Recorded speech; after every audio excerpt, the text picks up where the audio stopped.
Recording stopped.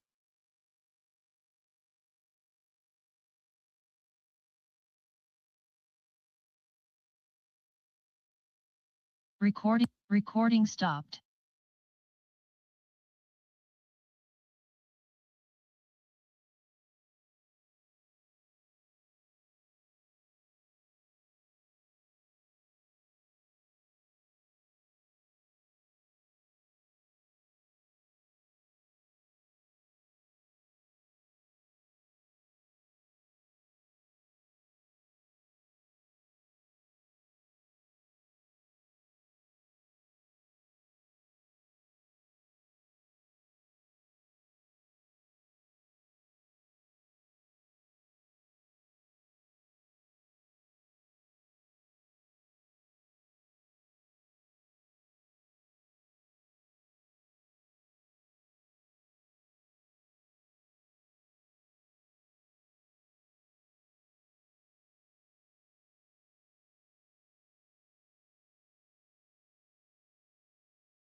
Recording in progress.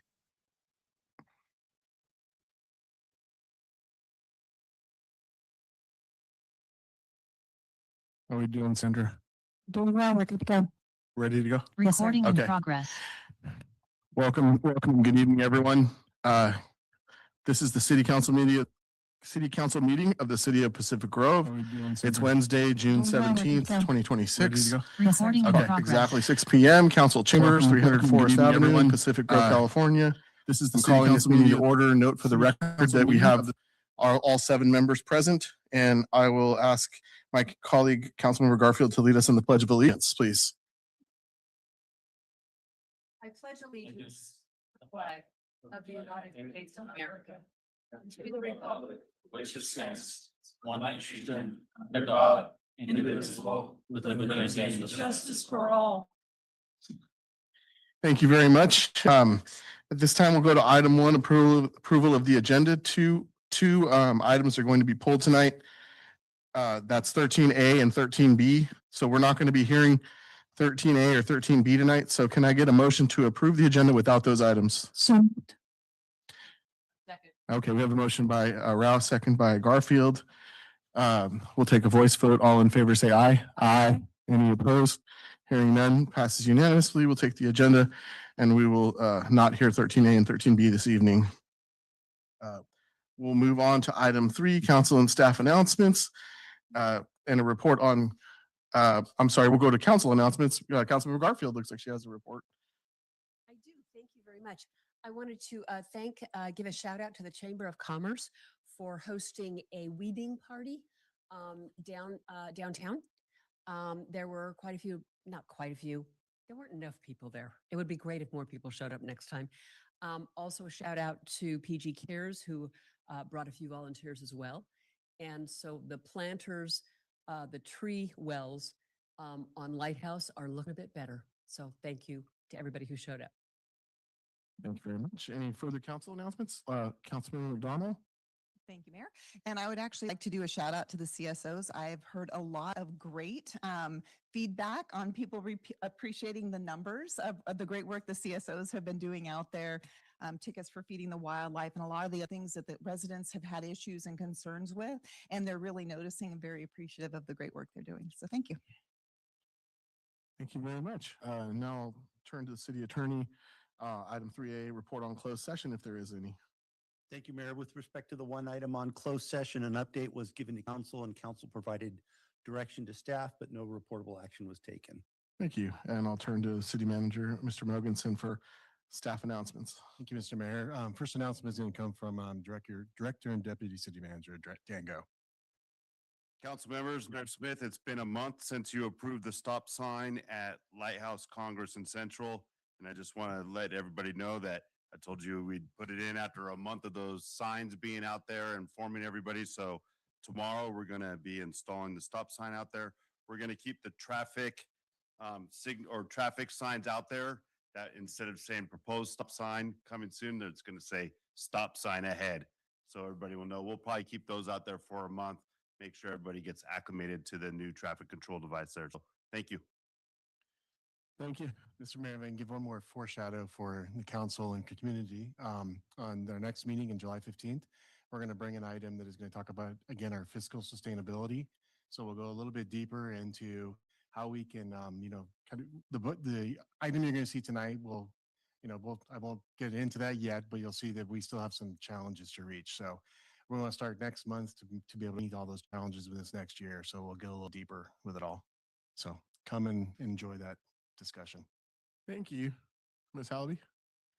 I've got one staff announcement on behalf of the Recreation Department. They just want to quickly highlight their aquatic programs that they're offering this summer, which include parent and tot swim lessons, youth group swim lessons, youth private swim lessons, and a very exciting adult program, which is water aerobics, which is something that's new and for the first time being offered this year.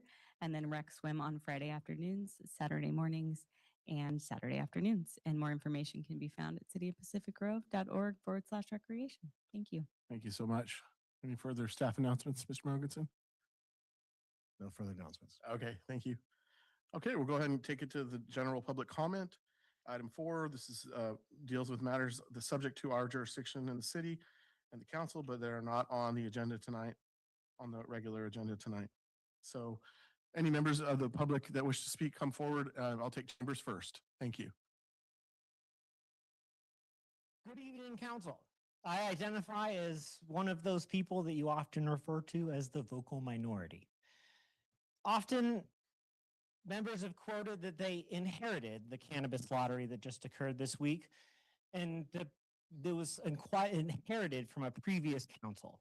Ordinance 2512 and Resolution 2516, which established the lottery process, which just occurred, was approved by this council less than a year ago. The attempts to deflect, claiming that the voters approved Measure N and therefore a lottery process of taping together plastic eggs in an 8-to-1 lottery drawing, was not what voters wanted. And there's a lack of accountability here. To quote, don't hate the player, hate the game, right? But you guys made the game. And Nick, I know you're not involved in any of this, so us vocal minority are here to keep the shenanigans in check. And speaking of the shenanigans regarding the lottery we witnessed on Monday, or should I say some of us witnessed, I urge the city staff to post the recording from the cannabis lottery drawing and return the lottery webpage back to the internet and make the video recording available to the public. Those that were not here live or on the Zoom stream to witness what happened in a replay of what we shall call the breaking of the egg. A spinner cage was used for the lottery. A manufacturer recommended folding up slips of paper evenly and tumbling them in a cage. When the audience arrived for the drawing, a process of taping up these plastic Easter eggs was introduced as part of the protocol. The winner was supposedly going to be randomly selected by hand. Instead, the luck of the draw of the game became a tumbling of this Easter egg, but we can all watch the video later. Secondly, now that that's over, for the second event of the night, I just want to say we do support our law enforcement with our annual increase. I think it's fair to say that our new chief is far more present and available and proactive than the last. I think it's also fair to say that we asked for maybe just 5% more data on the operations for that important residents have asked for. Under the new master fee schedule, it can be really difficult to make Freedom of Information Act requests now that it's billed at staff costs and it's unclear what can be free. And so I really applaud the new partnership, apparently with the Carmel Pinecone, to post citations for Municipal Code 10-10-10. It's the easiest to remember and probably our best, which is feeding wildlife. And I really also appreciate generally the crime scene numbers that are posted every single month. Another data point that I think residents would be highly interested in seeing the introduction of is what, especially as bike officers are put on the recreation trail, is 140823, the 12 mile an hour. We gotta keep it moving. Thank you very much.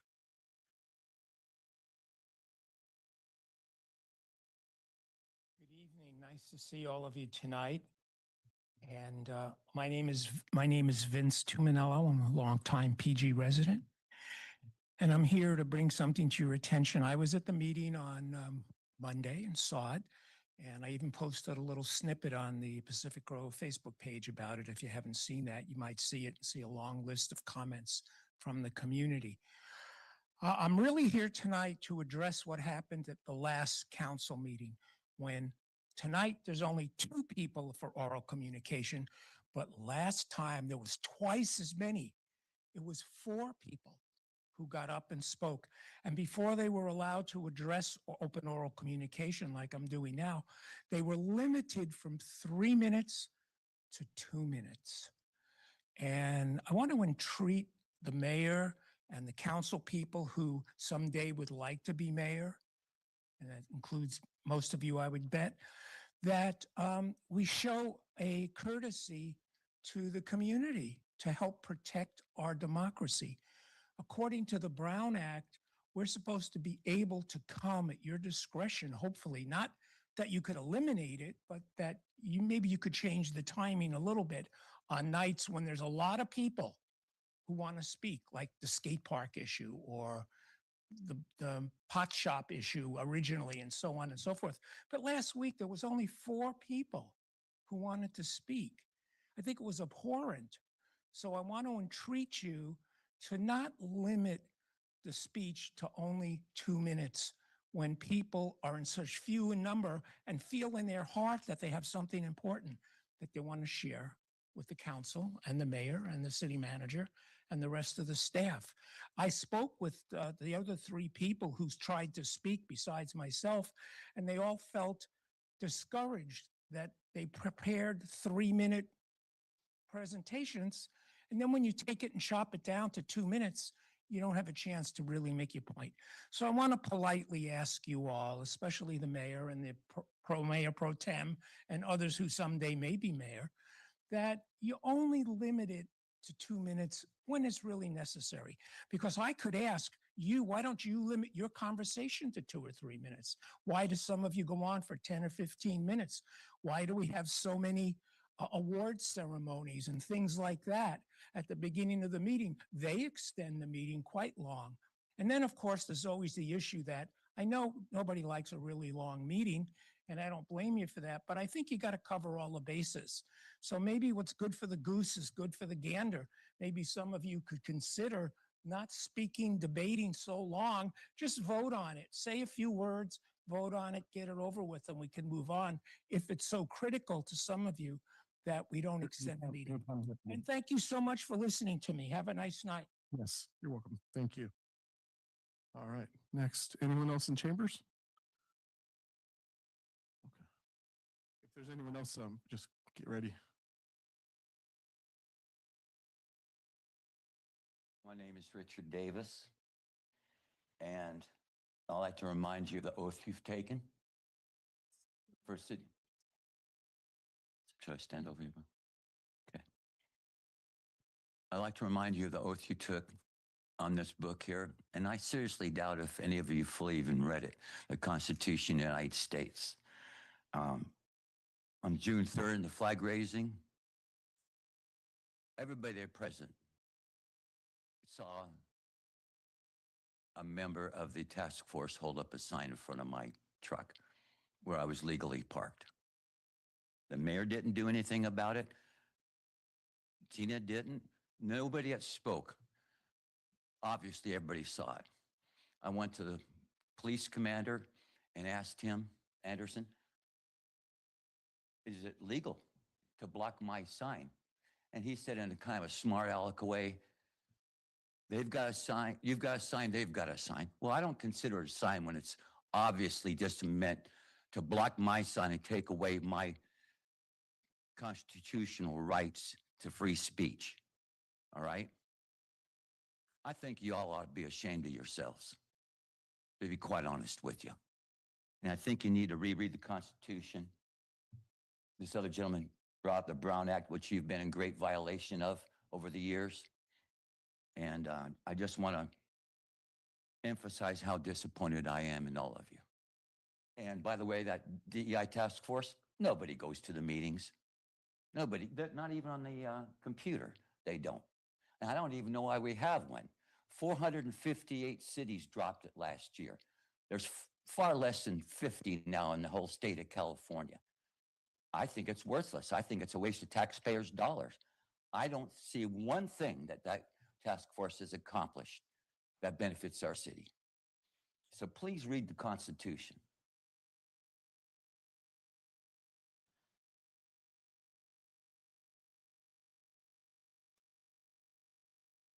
All right. Good evening, Mayor Smith, council members. I'm Jeannie Anton, and I'm here to just give you an update on the Chautauqua Hall project. Our architect, Hunter Eldridge, has met with my team several times to go over the plans. We have a proposed kitchen design, a restroom design, and all the electrical plumbing details are being worked out. We also are using the same landscape designer who is working with the Chinese Pavilion folks, so we will have a coordinated look when both projects are finished. Our goal is to have these proposed plans available on the Heritage Society website soon so the public can see them. I do want to say that we are not going to change the outside of the building. I keep hearing rumors about that.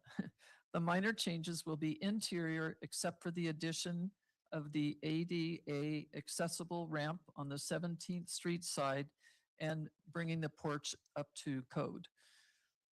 The Heritage Society is still working hard to make this a successful project. Several new grants are being explored, and we plan to participate again in Monterey County Gives. And of course, we are gratefully thankful for the generous donations from our community members. We've had over 300 individual donations so far, totaling over $830,000. I also want to announce that our next fundraising dinner will be on Wednesday, July 29th at Fandango. We want to thank Marietta Bain for joining with us, and I hope you and the public will mark your calendars now and join us for a delicious meal on July 29th. Thank you. Thank you very much. Hi, David Erickson again. Yep, it's like the third meeting in a row. But I'm not here to harp about the cannabis issues, so you guys don't have to sit here me and talk about that. I think that we all made our points before the lottery. The lottery is what it is. Hopefully, we figure out everything that people are having issues with. But I know that your guys' job is not easy, and I do know that I go online. I put stuff online. I've been doing it more often. Started doing more research, doing background stuff, and it's like the three amigos. You know, I've been trying to be. If I see something that doesn't look right, I've been trying to voice it. Stand up for it and try to. And it doesn't matter if it was the cannabis or any issue that we're going to have here in Pacific Grove. I'm trying to be a little more involved as a community member and be part of that. But I know that your guys' jobs are difficult and decisions that you have to make to get you to those spots. So I did want to appreciate everything that you guys have done and keep doing it. I'm going to be here fighting for what we think is what right. But and overall, I think that we all have the great idea of keeping our great city how it is. So I appreciate it. Thank you very much. Anyone online, Madam Clerk? We do have one caller online, Mayor. Mike Gibbs, you have the floor. Thank you, Sandra. Mayor and City Council, this is Mike Gibbs. I'm talking on behalf of Pacific Grove Cares. And first, I want to thank Council Member Garfield for mentioning the weed and trash pickup and being there personally, along with the city manager and the assistant city manager and the head of the Chamber of Commerce, all there. And we had a chance to meet Oliver, who did yeoman's work up and down Lighthouse on that particular day, picking up quite a bit of trash and collecting it from the Pacific Grove volunteers and other people that were out there. So I thank you for that, and we will be there for additional pickups. We have something called, the Pacific Grove Cares has something called a pickup posse, and for almost a year now, various members or volunteers are assigned to different parts of the city, including Forest, Lighthouse, Central. We specifically focus on making a walk around Chautauqua Hall every couple of weeks or so, picking up trash and accumulated debris in those areas. So we're out there working for you. And if you haven't been by the Pacific Grove Community Center out there behind Robert Town, drive by if you haven't had a chance to do that. We have put in over 200 plants, 8 to 10 trees, including 3 beautiful Japanese maples, some pots that are being watered by hand in the courtyard there. And I have to thank Dan Go and the Public Works Department. The flagpole has been repainted. There's a flag at the top with a light as per code. The benches have been replaced and are now spick and span, looking really nice. And the community center is an iconic building, and it's great to see it coming back and living the way that it should be for the people of Pacific Grove and being available for all kinds of events going into the future. So just want to thank the city support as a representative of Pacific Grove Cares. Thank you very much. Thank you. No further hands are raised, Mayor. Okay, we're going to go ahead and close general public comment and take it up to item 5, the consent agenda, or the consent agenda, that is, which contains item 5. The consent agenda deals with routine and non-controversial matters, may include actions on resolutions, ordinances, or other public hearings for which testimony is not anticipated. So in that, does anyone on the council wish to pull an item? Does anyone in the public wish to pull an item? I see no one in person or online, Mayor. All right, we'll go ahead and I'll entertain a motion on consent. I'm sorry, Yep, I have a okay. hand raised. Inga Lorenzen Dormer? Thank you. I would like to pull 9B, please. Okay. All right. Thank you very much. So we're going to pull item 9B. I'll entertain a motion on consent, and we're going to move 9B to the end of the agenda. So moved. Second. All right. Motion by Ralph, second by Amelia on consent. And with that, 9B pulled and moved to the end of the agenda. We'll go ahead and take the vote now. All in favor say aye. Aye. Any opposed? Hearing none, passes unanimously. Thank you very much. A lot of activity there on consent. We'll go ahead and hear item 11A. And that is AB 2561 reporting. So we're going to hear from several staff members tonight. And I see a lot of staff members in the audience. Thank you for being here and spending your evening here with us, at least a portion of it. We don't expect you to stay until the very end of the meeting, although, okay, go ahead, item 11A.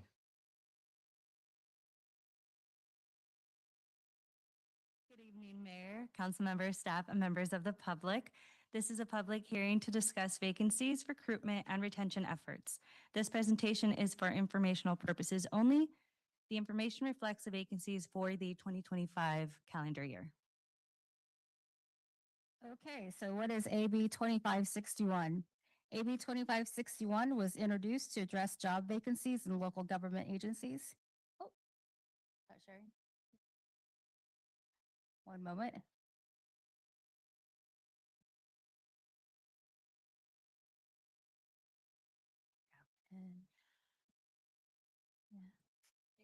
There we go. Okay. All right. All right. I'll start from the top. AB 2561 was introduced to address job vacancies in local government agencies, and the impact of those vacancies can have on public services, employee workload, recruitment, and retention. A vacancy occurs when an employee separates from employment with the city and is no longer on the city's payroll. For purposes of this presentation, we may use the term vacancy and separation when discussing positions that have become unfilled. Among other requirements, AB 2561 requires public agencies to hold a public hearing once a year before the agency's governing body. During this hearing, the agency must present information on the status of the vacancies, recruitment efforts, and retention efforts. The agency must also identify whether any changes to policies, procedures, or recruitment activities are needed to address obstacles in the hiring process.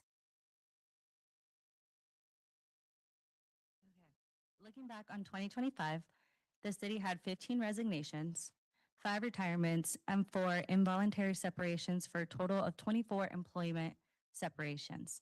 This represents all 3 bargaining groups, GEA, MEA, and POA, as well as unrepresented management employees. Okay, so we're going to take a quick look at separations by each of the departments. The first one going from the left to the right is ASD, Administrative Services Department. They had 2 vacancies in 2025. The next one is CDD, or Community Development Department. They had 3 vacancies. The next one is CMO, or City Manager's Office. There were 0 vacancies. The next one is LIB for Library, and there were 2 vacancies. And the next one is PD, Police Department, with 11 vacancies. The next one is Public Works. PW, they had 5 vacancies. And the last one is the Recreation Department, REC. They had 1 vacancy. Next, this slide is a look at the vacancies by bargaining groups. Please note these numbers do not reflect part-time seasonal employees, regular or sometimes referred to, only regular or sometimes referred to as permanent employees. Annual average vacancy rate for employee groups are as follows. GA 9.68%, MEA 12.67%, POA 17.92%, non-represented management and confidential 10.93%, department heads 11.46%, averaging for the annual for city vacancies is 12.53%. So let's compare it to 2024. The city experienced an overall increase in vacancy rates. This was due in part to turnover in the police department, as well as the city holding some positions vacant for cost savings or reorganizing positions to better align with operational needs.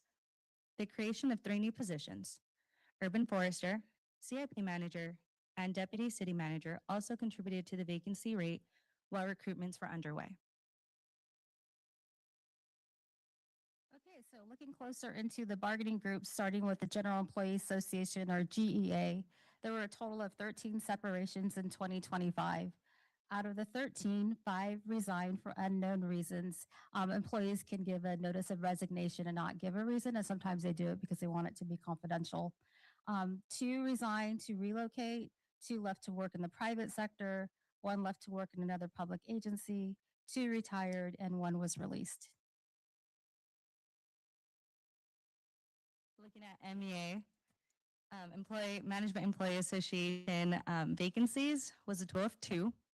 Specific resignation reasons for both are personal reasons. Okay, moving on to the Police Officer Association. There were a total of 8 separations for 2025 in the Police Officer Association. Out of the 8, 2 retired, 2 were released in probation, 2 decided it was not a job match, 1 left to work in the private sector, and then 1 left to work for another city as a lateral police officer. Next, we will review recruitment and retention efforts for 2025 and going forward. Okay, so we'll look at an overview of the recruitment process. As you can see, there are many steps to get to job placement. This is a general overview for hiring of staff, and steps can vary just depending on the position. Human Resources works with the hiring manager to look at the steps, look at the recruitment plan, and then go forward, execute that plan. For police staff positions, specific post-hiring guidelines and processes must take place, including a very thorough investigative background check and various physical assessments. This can take up to 6 months for the background to be completed, as of course there are many requirements.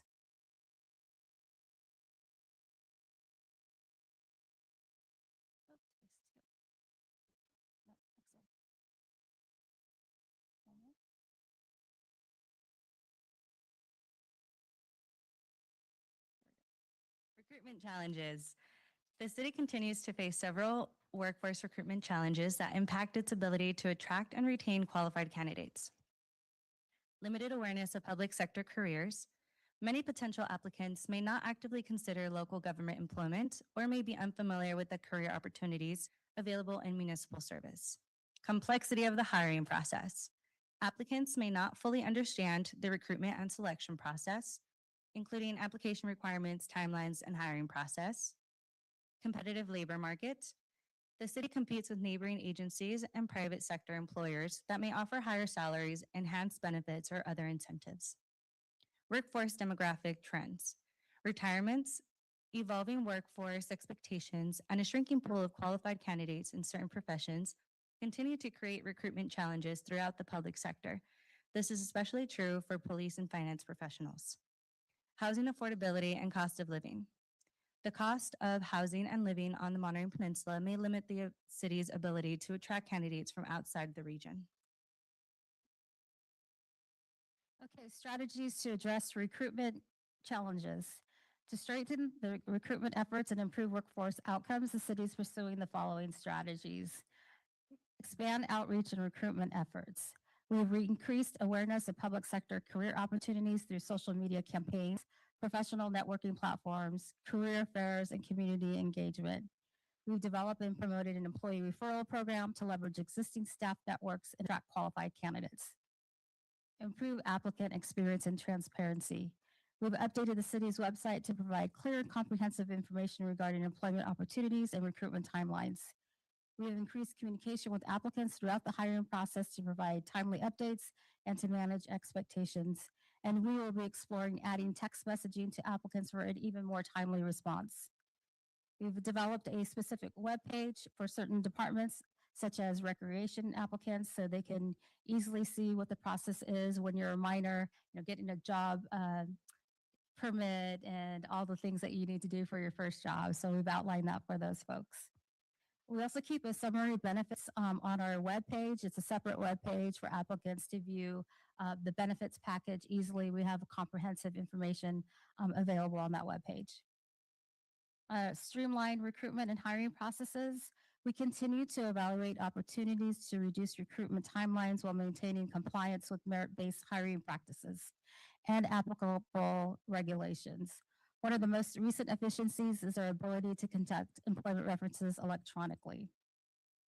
Maintain competitive compensation and benefits.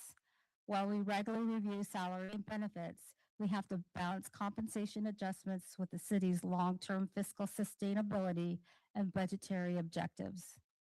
So this is definitely a balancing act right here. Strengthen employee retention, invest in employee training, leadership development, succession planning, and career growth opportunities. Foster a workplace culture that supports employee engagement, recognition, and organizational effectiveness. Addressing workforce recruitment and retention challenges requires a comprehensive approach that combines a competitive compensation, efficient hiring practices, expanded outreach, workforce development, and positive employee experiences. These efforts support a city's ability to recruit and retain qualified workforce while maintaining a high-quality services for the Pacific Grove community. On this slide, you will see the following retention efforts. Training and education opportunities. Each department includes a budget line to support employee training and development. Employee groups also have an education reimbursement program to help them pursue educational goals. As part of members of the CJPIA, they offer staff online and in-person group training at no additional cost to the city. In addition, the city holds an annual citywide training day to provide shared learning opportunities across the organization. Police staff have additional training opportunities through California Post. Leadership development. The city supports leadership development through biweekly meetings with the leadership team. In addition, as members of the CJPIA, they provide leadership staff access to trainings and leadership academies, generally at no cost. Employee engagement. The city offers a variety of employee engagement activities throughout the year. Two of the primary annual events are the Health and Wellness Fair and Citywide Training Day. In addition, the city sponsors seasonal activities including Picnic in the Park in the spring, Fun Shirt Fridays, and lunch activities during the summer, and Walktober, which is a departmental walking challenge in the fall. The city also recognizes employee contributions through several recognition programs, including Department Employee of the Year, the City Manager's Beacon Award, and Employee Service Recognition. The police department also recognizes police staff with annual departmental awards. Temporary on-call program for police officers. In addition to vacancies within the police department, staffing levels are further impacted by several employees on protected leave or light duty work, which created increased overtime demands.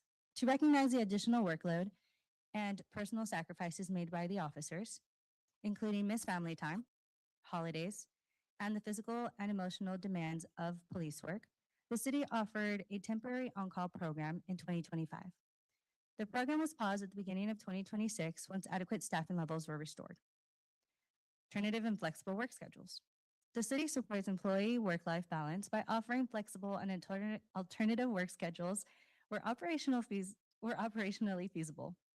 These options may include 980s and 410s work week schedules. Positive workplace. The city is committed to building a positive workplace culture that supports employee engagement, recognition, and organizational effectiveness.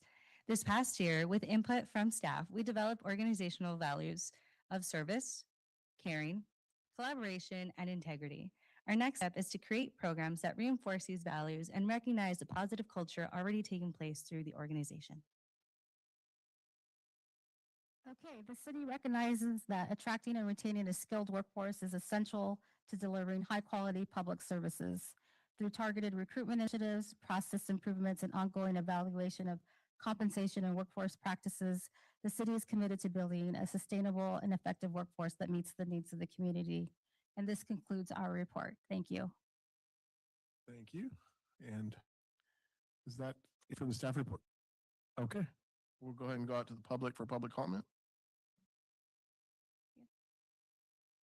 Mr. Mayor, I can really quickly.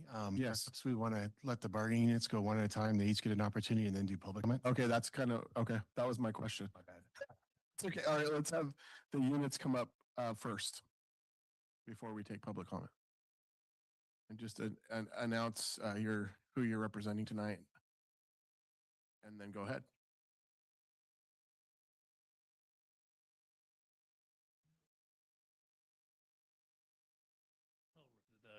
GEA.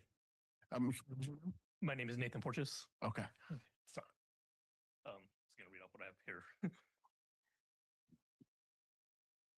Good evening, Mayor, council members, and city staff. My name is Nathan Porches, and I'm speaking tonight as the Vice President of the General Employees Association. First, I would like to thank the city for holding this public hearing. The issues of recruitment and retention are critical to the long-term success of our organization and services that we provide to the residents of Pacific Grove. As representatives of the employees who keep the city operations running every day, we see firsthand effects of staffing vacancies. Vacancies impact more than positions that remain unfilled. They affect the employees who take on the additional responsibilities, cover shifts, absorb increased workloads, and work diligently to maintain the services levels for our community. While recruitment is important, retention deserves equal attention. Every time an experienced employee leaves, the city loses valuable institutional knowledge, professional expertise, and continuity of service. Replacing an employee often requires months of recruitment, onboarding, and training before an organization returns to its full effectiveness. The labor market for local government employees is highly competitive. Pacific Grove competes with neighboring agencies throughout Monterey County and the region for qualified employees. Prospective and current employees compare compensation, benefits, and professional work development opportunities and overall working conditions when deciding where to work and whether to remain within an organization. In many cases, recruitment difficulties are symptoms of a broader retention challenges. When an employee can earn significantly higher compensation at a neighbor agency for similar work, attracting qualified applicants becomes more difficult and retaining experienced staff becomes more challenging. Understanding that reality is an important part of developing long-term workforce solutions. The GEA believes recruitment and retention challenges cannot be fully addressed without examining the factors that influence the employees' decisions to join and stay with the city. Competitive compensation, sustainable workloads and opportunities for growth, and a workplace culture that values employees all play important roles in maintaining a stable workforce. We encourage the city council to view employee retention as an investment rather than an expense. Retaining experienced employees reduces recruitment costs, preserves institutional knowledge, improves operational efficiency, and ultimately benefits the residents we serve. As the council reviews vacancy data, application numbers, and time to fill metrics, we ask that equal consideration be given to the reasons employees choose to leave and the actions that can be taken to encourage them to stay. Employees represented by the General Employees Association are committed to serving Pacific Grove's community. We look forward to continuing to work collaboratively with the city leadership to identify solutions and strengthen recruitment efforts, improve retention, and ensure the city remains an employer of choice. Thank you for your time and consideration. Thank you very much. And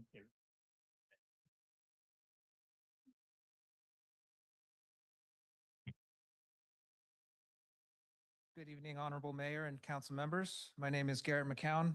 I'm the president of the General Employees Association and associate planner for the city of Pacific Grove.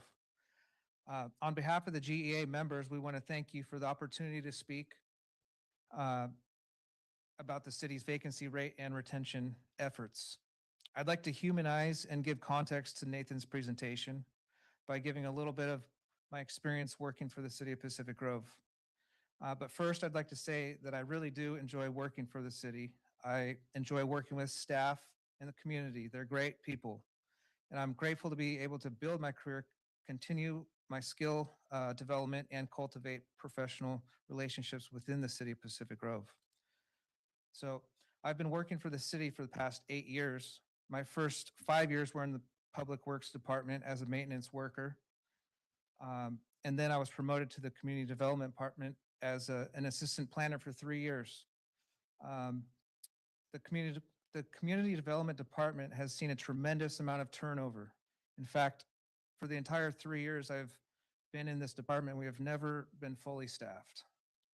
The director's position has turned over 3 times, and that does not include the interim directors in between. The principal planner position has been vacant for the 3 years I've been in this department, and I'm not sure when the last time the department had a principal planner. When I first started in the Community Development Department, we had 2 associates, and I was the assistant. There was no senior planner. Since then, one associate planner retired, another associate planner promoted to senior planner. I promoted to an associate planner. We hired another associate who lasted approximately 3 months. They left for another opportunity. The senior planner was on board for 2 years and then left for another opportunity. We hired another associate. They were associate planner for approximately 6 months, then promoted to senior planner for approximately a week or two, and then left for another opportunity. As of today, the planning team consists of myself and Mr. John Biggs, who's the CDD director. John and I have an everlasting workload ahead of us until the city can recruit and retain employees. In conclusion, I would like to reiterate the issues of recruitment and retention. These are critical to the long-term success of our organization and the services we provide to the residents of Pacific Grove. As proof, in the CDD's current situation, as I just described, the GEA believes that recruitment and retention challenges cannot be fully addressed without examining the factors that influence employees' decisions to join and stay with the city. Competitive compensation, sustainable workloads, opportunities for growth, and workplace culture that values employees all play an important role in maintaining a stable workforce. The General Employees Association strongly urges the City Council to view employee retention as an investment rather than an expense. The vacancy rates presented this evening may seem small. However, it has a compounding effect on the day-to-day operations and mental well-being of the employees. Lastly, the employees represented by the General Employees Association are committed to serving Pacific Grove community. We look forward to continue working collaboratively with the city leadership and to identify solutions that strengthen recruitment efforts, improve retention, and ensure the city remains an employer of choice. Thank you for your time and consideration. Thank you.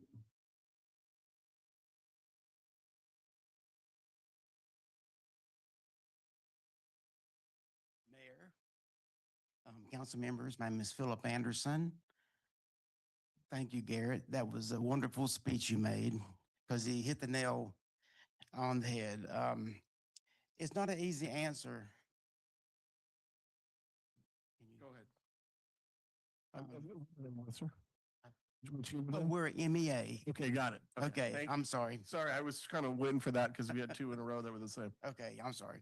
I wish I had an easy answer for the city in retaining and keeping people here and hiring people. All businesses, all governments have challenges. That's just a part of the life we live right now. But when I came on board, the job that I took on here at the city, the person who was here before me wasn't able to do their job, so they left. And it's been quite an ordeal trying to get the department back, or the division back together, the housing division. And my director, John Biggs, is fantastic. Our staff is fantastic. They need to be commended for the hard work that they do, because we are understaffed. And I know we're not the only department that has that situation. I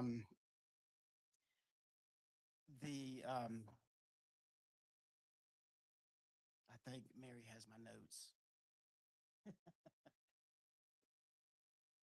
Mary.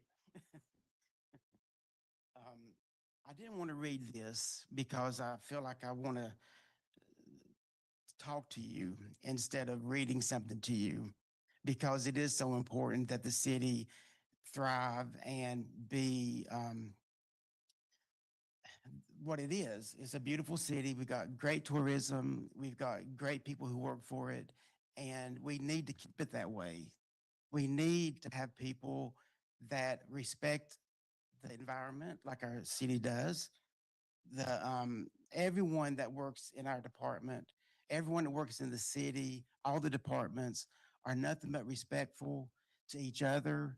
We have a great group of people, And it's been very difficult to have this process of, bargaining for benefits and for cost of living raises. It's been really difficult, stressful, and it's part of the process, I know, but it does take away from our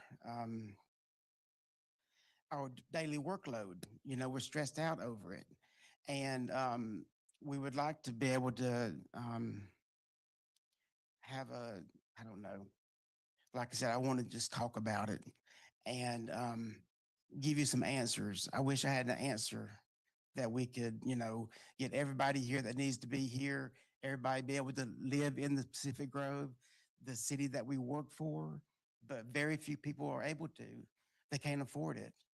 I moved here from Maui, Hawaii, and I'm telling you that the cost of living here is equal. It, and it's hard to find a place to live. So recruiting people is going to be difficult when they have to drive, an hour to live here or to work here and do all this work and not even be able to enjoy it as a resident of the city. So that's something to consider when you're talking about retention and hiring people. But I think I've spent enough time. Thank you so much. Thank you. Thank you.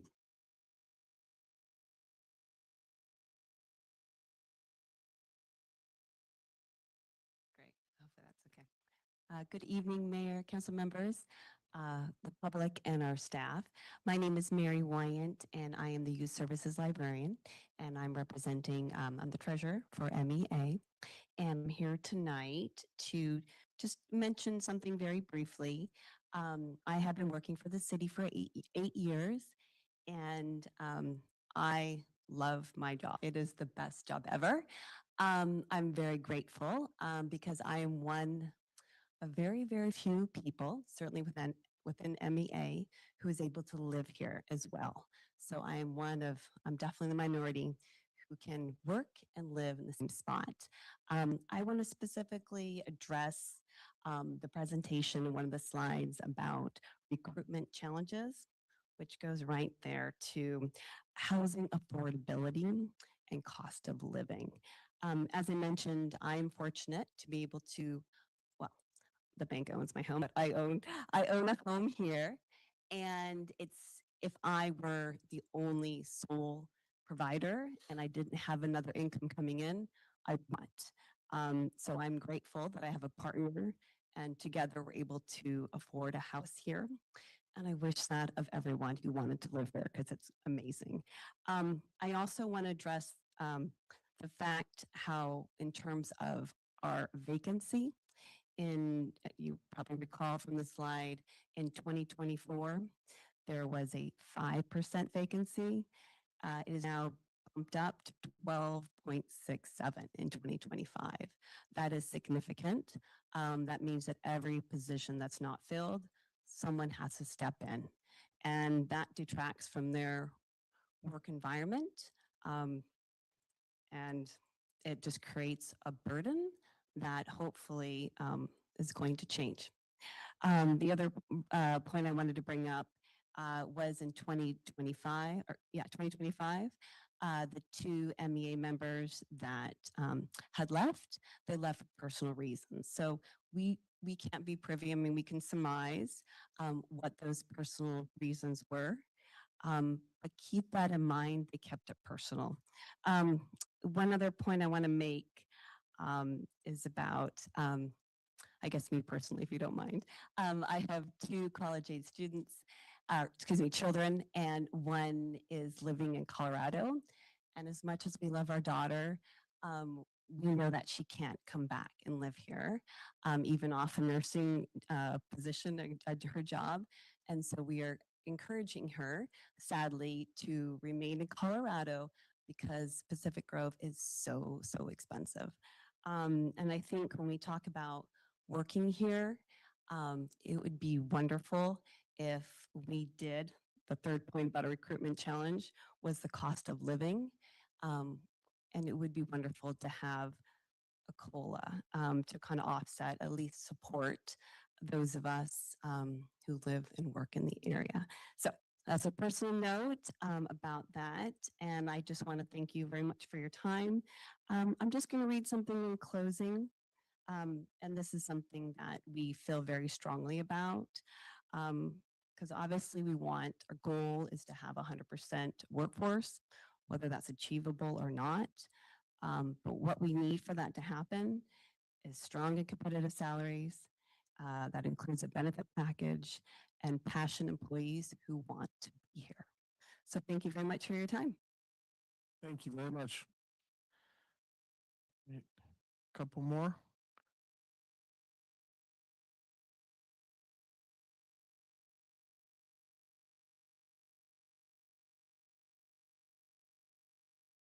Mayors and members of City Council. My name is Paul Nagamina. I'm president of the Pacific Grove POA. This is Fitzgerald Brown, vice president, and Robert Rutledge, he's our secretary.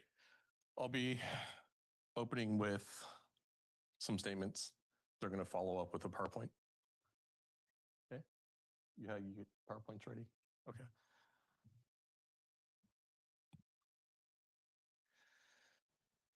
So my name is Paul Nagamina. I'm speaking tonight as president of the Pacific Grove Police Officers Association.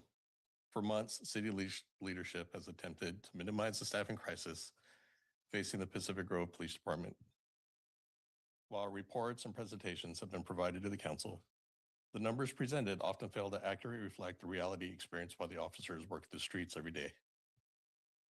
When the city discusses staffing levels, it frequently relies on authorized positions rather than deployable officers. There's a significant difference between a position on paper and an officer available to answer calls for service. Vacancies, injuries, training assignments, administrative assignments, leave usage, mandatory training requirements, all impact the number of officers available to protect this community on any given shift. The result of that burden falls on the officers who remain. Officers who are routinely working with reduced staffing levels, covering larger workloads, responding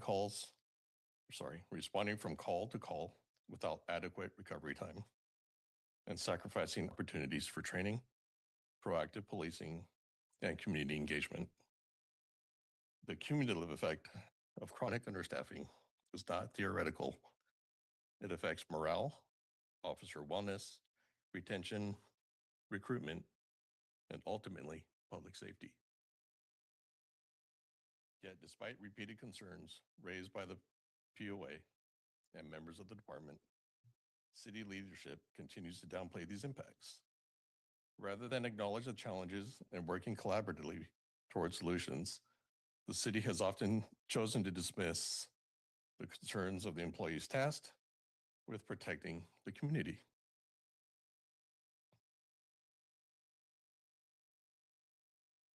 Equally concerning is the apparent lack of competency demonstrated by the staff when addressing public safety issues and labor concerns. Time and again, information has been presented that does not accurately reflect operational realities.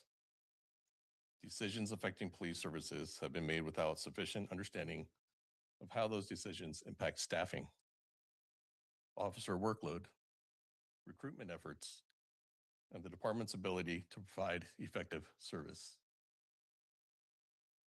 Members of the POA are committed professionals. They continue to answer calls, investigate crimes, assist residents, and protect this community despite increasing difficult working conditions. They deserve more than being told the problem does not exist. They deserve honest assessments, competent leadership, and meaningful action.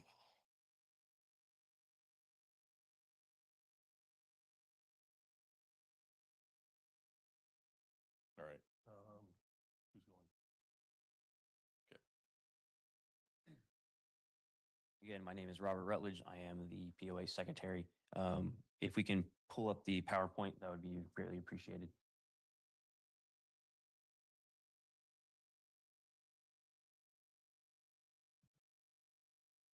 If you can go to the first slide. So I'm going to talk about allotted police officers. It talks about deployment, right? So the city allows 20 full police sworn officers for the entire department. Those are the officers that are going to go out and handle calls for service, driving around, conducting traffic stops. And a part of these 20 is going to be 4 sergeants, 4 corporals, 8 officers, 2 detectives, 1 traffic officer, and 1 resource officer. That creates the whole 20 police officers for the entire department that you will see on a daily basis. Next slide, please. What counts as a full duty officer or a fully deployed officer has to meet 3 requirements. A solo officer who has completed and graduated from a California Post Basic Academy. Typically, it is about 6 months. Once they have been completed that 6-month academy, they then have to successfully complete the Pacific Grove Police Department's field training program. That can range anywhere between a minimum of 10 weeks or even more. In addition to that, once they complete that field training program, then they are a solo officer that does not need to be watched by a field training officer. That way they can actually be effective in performing their duties in and out of the department. So a full duty officer includes someone who is not on light duty, an officer that is not out on extended leave as well. Next slide, please. Put together a quick little bar graph showing blue with 20 allotted officers for last year of every month. So 2025 beginning in January. At the beginning of January, meeting all 3 requirements that I just previously did in the previous slide, we only had 15 officers that were fully able to deploy out into the field and provide adequate services to the community. And as you can see, as the year progressed, there were less and less fully duty officers able to provide appropriate care and safety for the community. In regards to percentages, in regards to January, we're at 25% below the 20 allotted officers. And as the year again progressed, if you look further towards September, October, we're at 60% below. So we're only working with a 40% staffing level. That is not safe for the community because on a typical shift with that 60% less officers, there's only 1 supervisor and 1 officer for the entire city during a 12-hour shift, which is, again, unsafe for the community and unsafe for the police officers that are performing their jobs. Then we started to see in November and December a little increase. However, if you look at December, it was at about 11 fully duty officers that were able to be deployed at once for a shift or throughout the entire month. Next slide, please. Now, looking at December, where I said there was 11 officers that were available, our current staffing levels, as in this month, hasn't changed. We are still lacking 45%. We're still at the same 11 officers that are able to deploy. That is 6 months. It is not adequate for the community and safe for the community. And it's also not safe for the officers because now they have to do more overtime. They have to give up time away from their families. The more stress, the more calls for service they have to do. It is not acceptable. So we have less than 4 officers. We do not have detectives. We're lacking a corporal, 1 traffic officer, and 1 school resource officer. So thank you for your time. All right, thank you very much, guys. Gentlemen. Do you have any other units? Are we good? Okay, we'll go to public comment. Thank you very much to the units for spending your night here with us and describing the circumstances.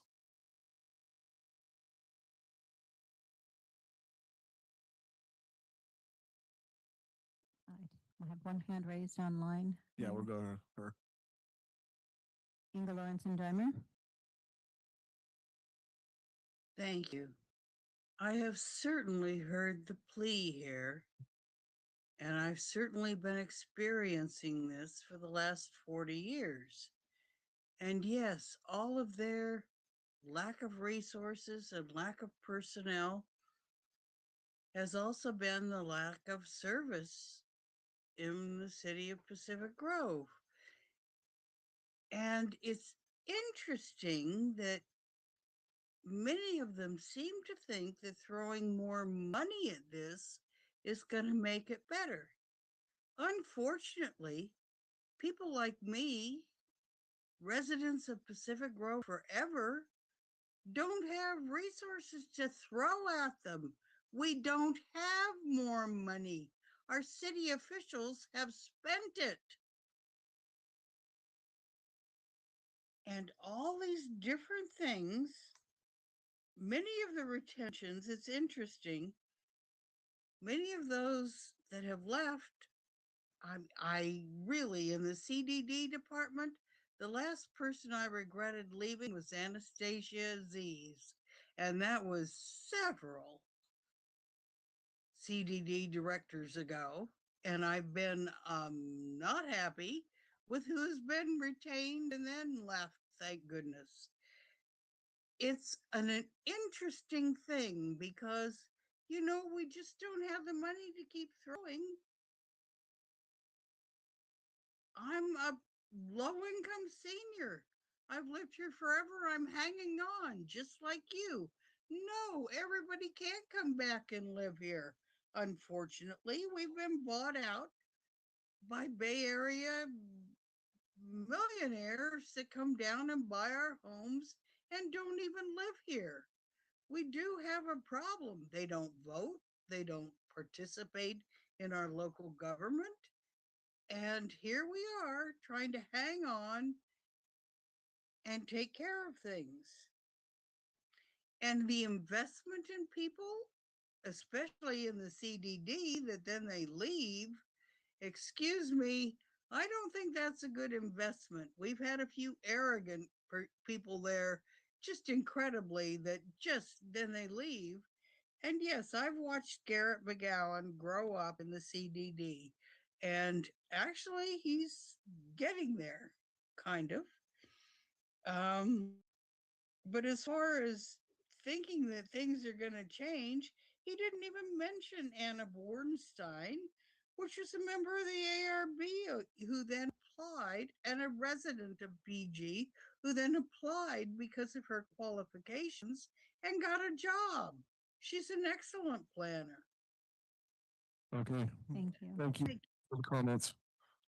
Christy Italiano Thomas. Hi.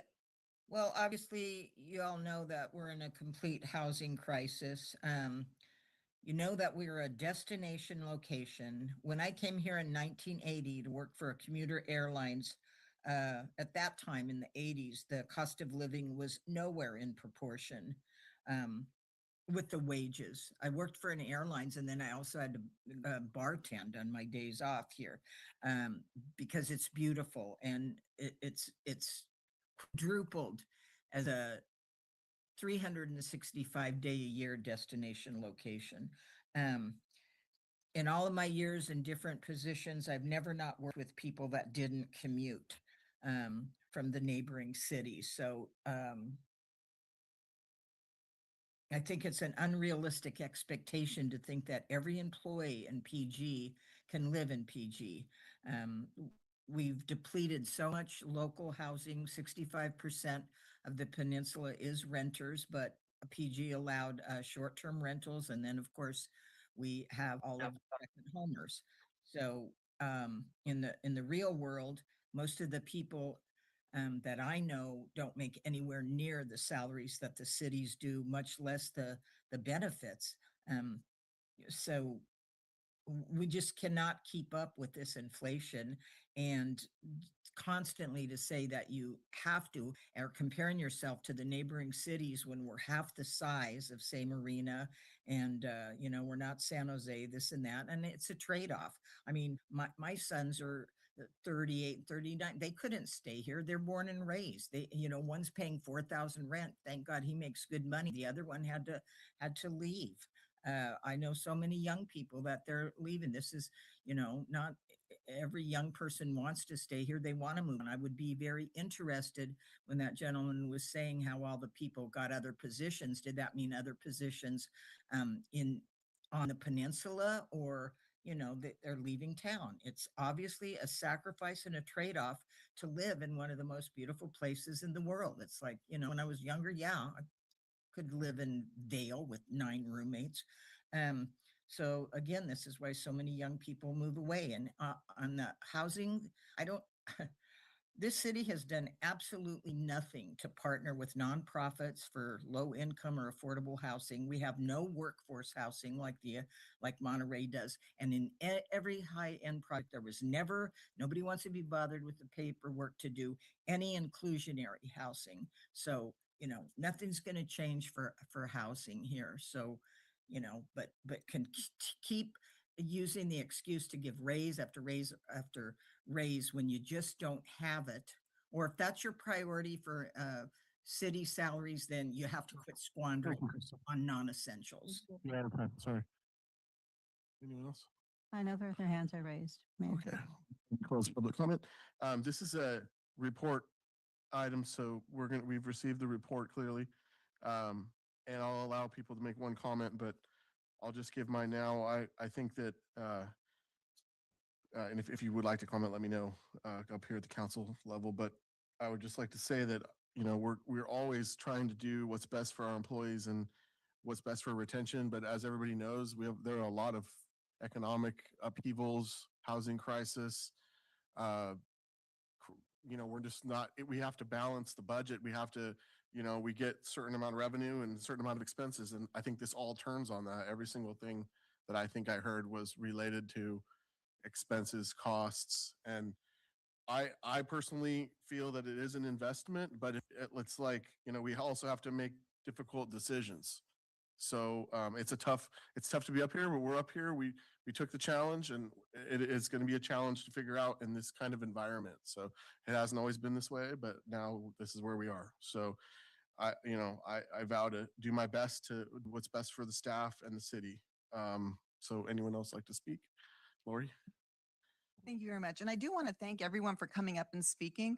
Often when we're sitting up here, it's hard for us to know kind of more the behind the scenes stuff because we're policy and that's different than the staff level. So it's really helpful to understand the challenges you're facing. But unfortunately, as the mayor stated, we're kind of forced to deal with the realities of the money we have to work with. If it was up to us, I'm sure most of us would be more than happy to do anything we can to show how much we value our staff, which we do. So thank you for understanding that how often we don't get to do what we want to do, but often end up doing what we have to do. But I appreciate understanding where everybody's coming from and what the challenges are so we can look for potential solutions for that. So thank you. Thanks. Anyone else? All right. So we'll receive the report. Oh, go ahead, Cynthia. I just want to underscore, appreciate your comments as well. These are complicated, complex issues.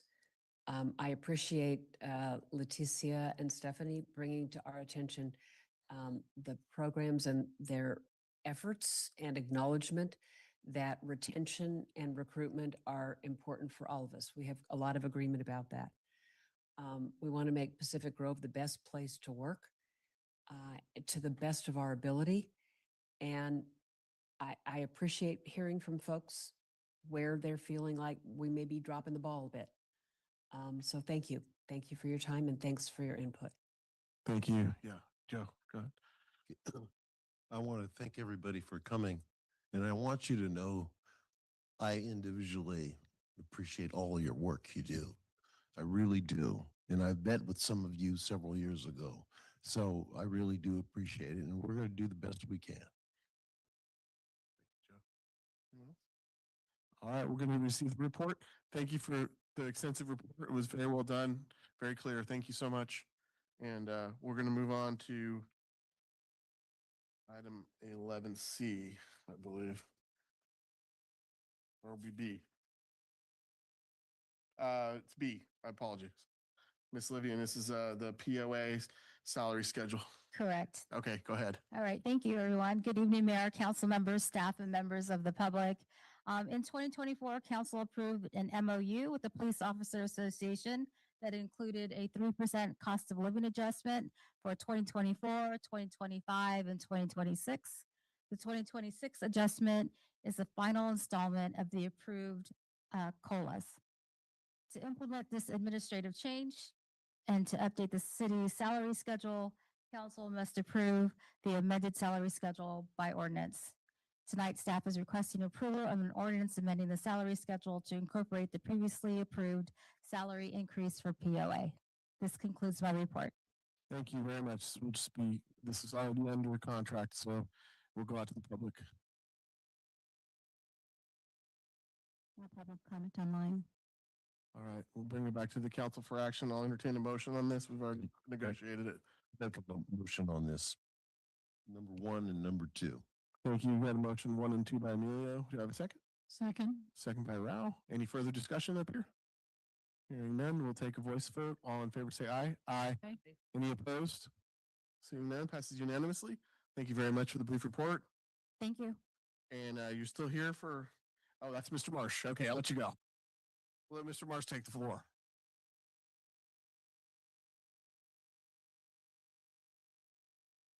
And Ms. Medawar, 11C.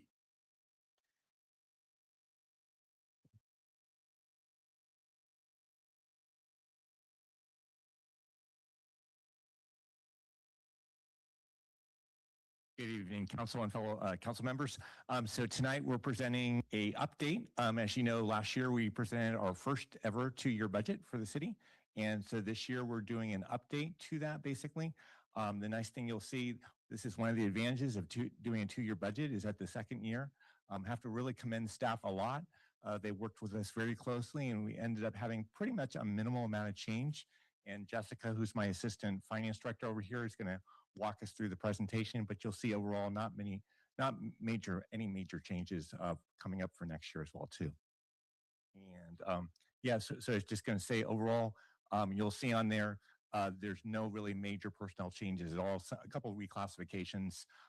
We did some slight shifting of a sewer project as well too, because they've already started it. And some of our revenues are coming in a little bit better than we thought. So, and with that, I'm going to turn over to Jessica. Thank you, Fred. Good evening, Mayor Smith, council members, and members of the public. So I will present to you this evening the 26-27 budget update. Council probably remembers we brought a 2-year budget proposal to you last year, and that was for both fiscal year 25-26 and fiscal year 26-27. And the reason we're proposing an update this evening is for a couple reasons.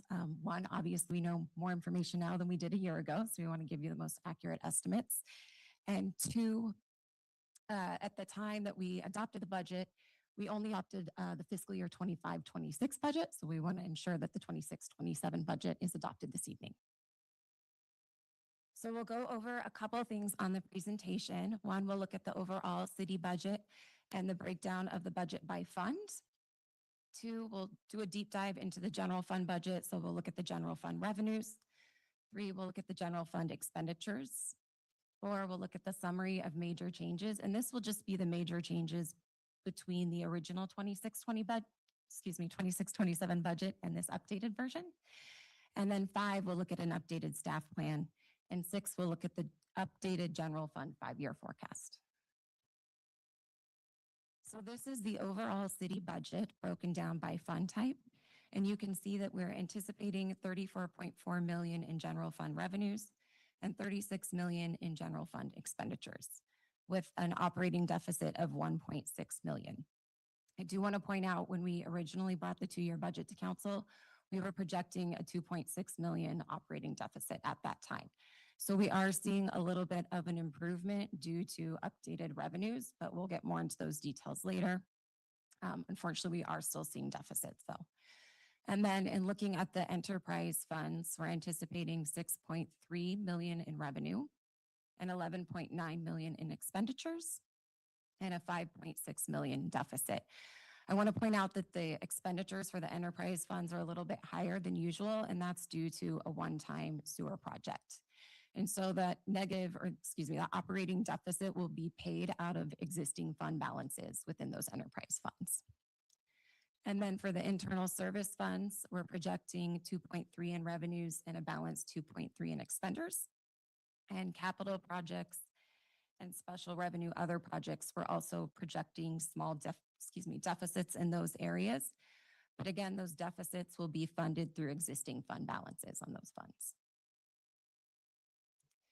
So before we do a deep dive into the general fund, I just wanted to briefly touch on the 2-year capital expenditures that we're anticipating. So we're anticipating about 17 million in capital expenditures, and 4.42 million of that is in transportation or streets and roads. 11 million, which makes up 66% of that, is in sewer stormwater. And again, that's because of that large one-time project that we're seeing. And then 2.25 million is in capital other projects. And just to add on to that real quick, part of it was updated too. We had some carryovers from 24-25, so that kind of makes the 2-year budget a little bit higher. So. And going into a little bit more details on the 26-27 general fund budget, looking at the revenues, we're anticipating about 34.4 million in revenues for fiscal year 26-27. And the majority of that is obviously in our property taxes. We're estimating about 11.6 million or 34% of our revenue from property taxes, and 7.6 million or 22% from hotel taxes. And that's where we saw the majority of the increases were in those two areas, but we can go over some more details on that. And then sales and use tax, we're estimating 6 million at about 18%. And then utility user tax, 2.2 million, other taxes at 2.3, licenses and permits at 1.1, charges for service at 2.2, and other revenues at 1.4 million. And then looking at the general fund expenditures, we wanted to present it to you in a couple different ways so you can see what the breakdown is of the total expenditures. So we are anticipating about 36 million in general fund expenditures. And we have two pie charts here for you to look at to break down what makes up those expenditures. So the first one is expenses by department. And you can see here that by department, police is 30% of the budget, fire is 18%, administration is 17%, and administration makes up multiple departments within the city. So it makes up the council, city manager, HR, finance, and IT department. And then we move on to public works at 16%, recreation at 11%, and development at 8%. And then if you look at the next slide on the right, that's expenses by major category. So 43% of that $36 million budget is made up by personnel expenditures. 31% is made up from operating, 18% is debt and pension, and 8% is capital or other. So here is a summary of the major changes. And again, this is just the changes from the original 26-27 budget that we presented to this amended budget. So you can see the top two revenues there are what we discussed earlier. Those are really the driving changes for why we're seeing a little bit of an improvement on our operating deficit. We're anticipating 269,000 more in property taxes. And this is just based upon revised estimates from HDL. They're able to get more granular data on estimates on property taxes. And then we're anticipating an additional 703,000 on TOT revenue. And this is mainly due to the new Kimpton Hotel. For general fund expenses, obviously we tightened the belts on that and did not increase expenses. There's minimal changes here. So overall, we're in the middle of MOU negotiations. And so we don't know what will happen there yet, but we're hoping for some salary cost savings. There's some additional expenses in CDD study, but mostly the additional expenses are related to the Monterey fire contract. And then there's another reduction in expenses that departments assisted with in cutting their meetings, trainings, and travel budget. And then moving on to the right are the enterprise funds. And overall, the Gulf Enterprise Funds we're anticipating will increase its net revenues by about 174,000. And this is due to updated contract with Corsco. That updated contract, Corsco took over the water costs. So the city's not incurring those costs anymore, and we should see an improvement in the Gulf Enterprise Fund. And then the sewer enterprise fund, although the net expenses for fiscal year 26-27 are showing a reduction of 900,000, that was really that sewer project timeline got moved up. In the mid-year 25-26 mid-year amendment, we actually increased the sewer costs, and so we're reducing them in 26-27 so that the project timeline can move up. Otherwise, Public Works needs an additional 400,000 for sewer collection system master plan. And then for the special revenue funds, the museum improvement fund is requesting an additional 40,000 for the fence replacement. And I just want to mention real quickly on the master plan, that's really important for us as well too, because kind of as Jessica showed in the previous slide, our sewer fund is going to be getting the reserves down to only about $1 million, and we really need to look to start to build those back up. So I just want to add that as a highlight. Proposed staffing reclassification. So overall, our approved staffing for the budget did not change. We have the same amount of staff, but there were some small changes within departments for operational needs. And so we asked departments that if they were going to make those changes, if there was any cost increase, that they offset that through budget cuts in other areas within their departments. And so departments went ahead and did that. And so there's no cost increase to these staff changes. And then this is a look at the updated general fund 5-year forecast. So overall, there's a bit of an improvement on the 5-year forecast from what we presented to council earlier. Excuse me. And that the projected ending reserves are a little bit higher and our reserve levels are a little bit higher due to better performance in 24-25 than anticipated, and also due to the fact that we were able to reduce the deficit by a bit.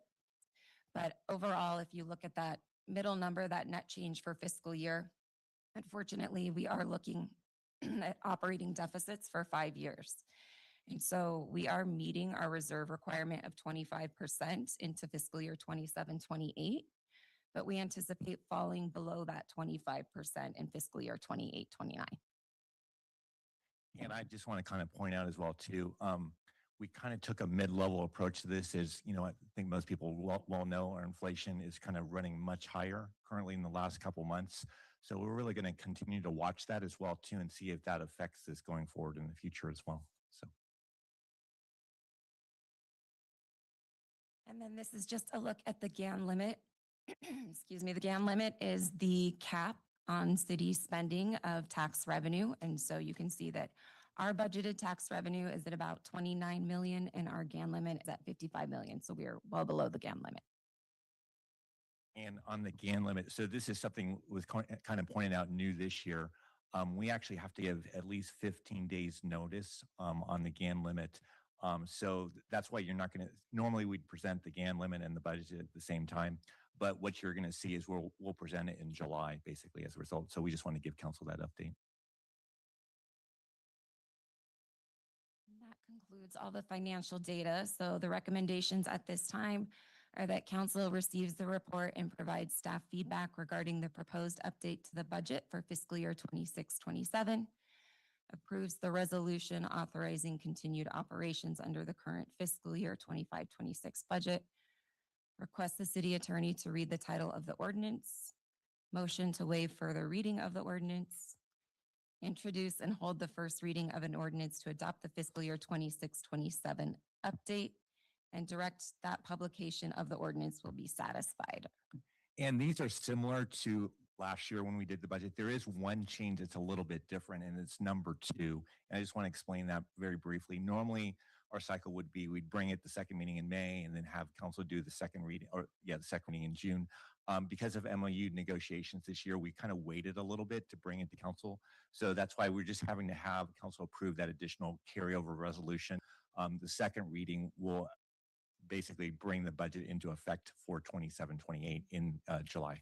Okay, thank you.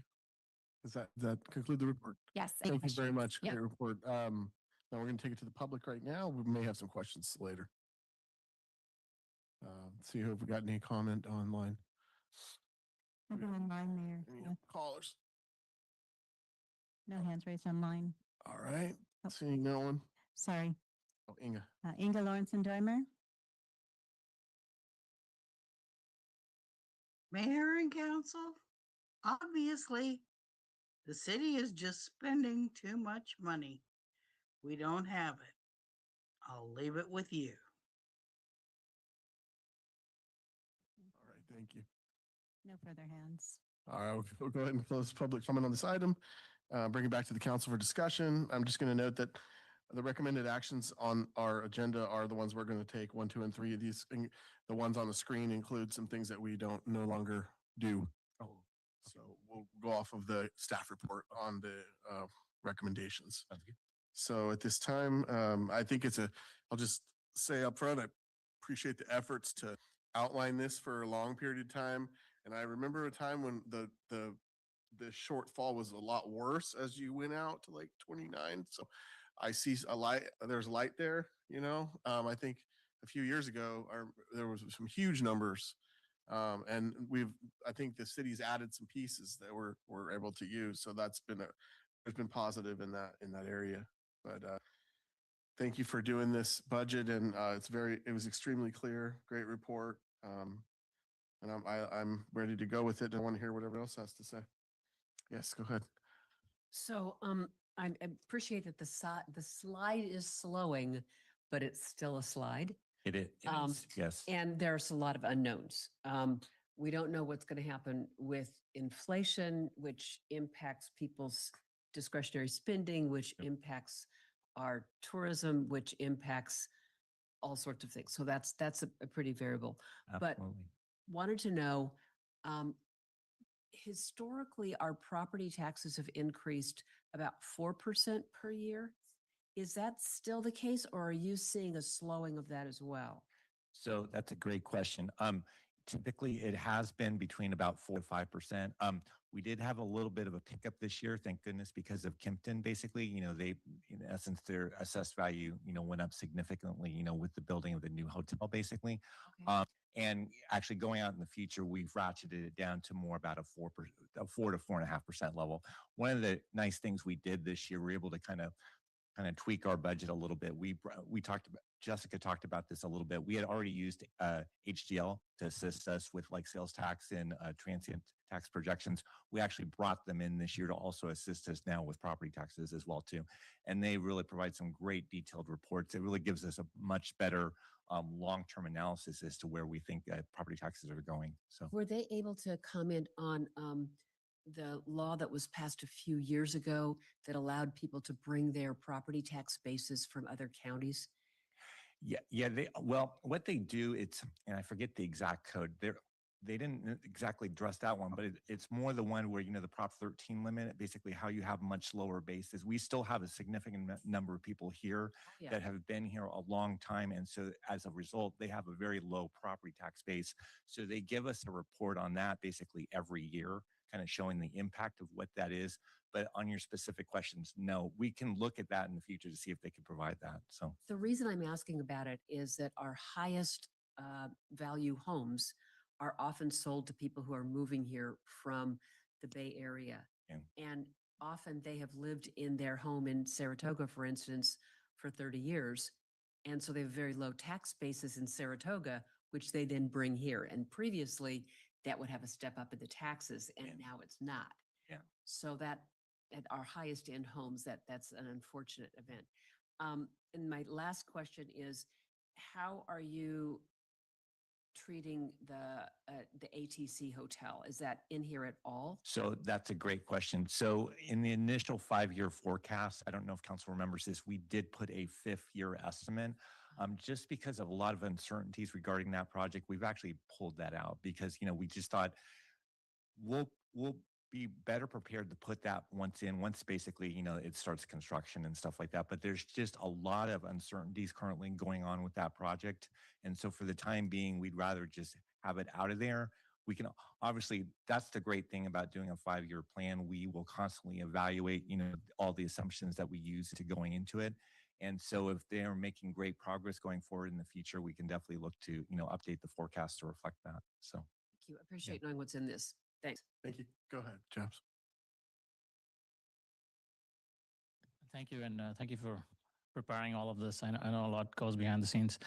Actually, I find it really ironic that the focus priority area is financial sustainability, and then we're saying 1.2 million, we're going to be in the red.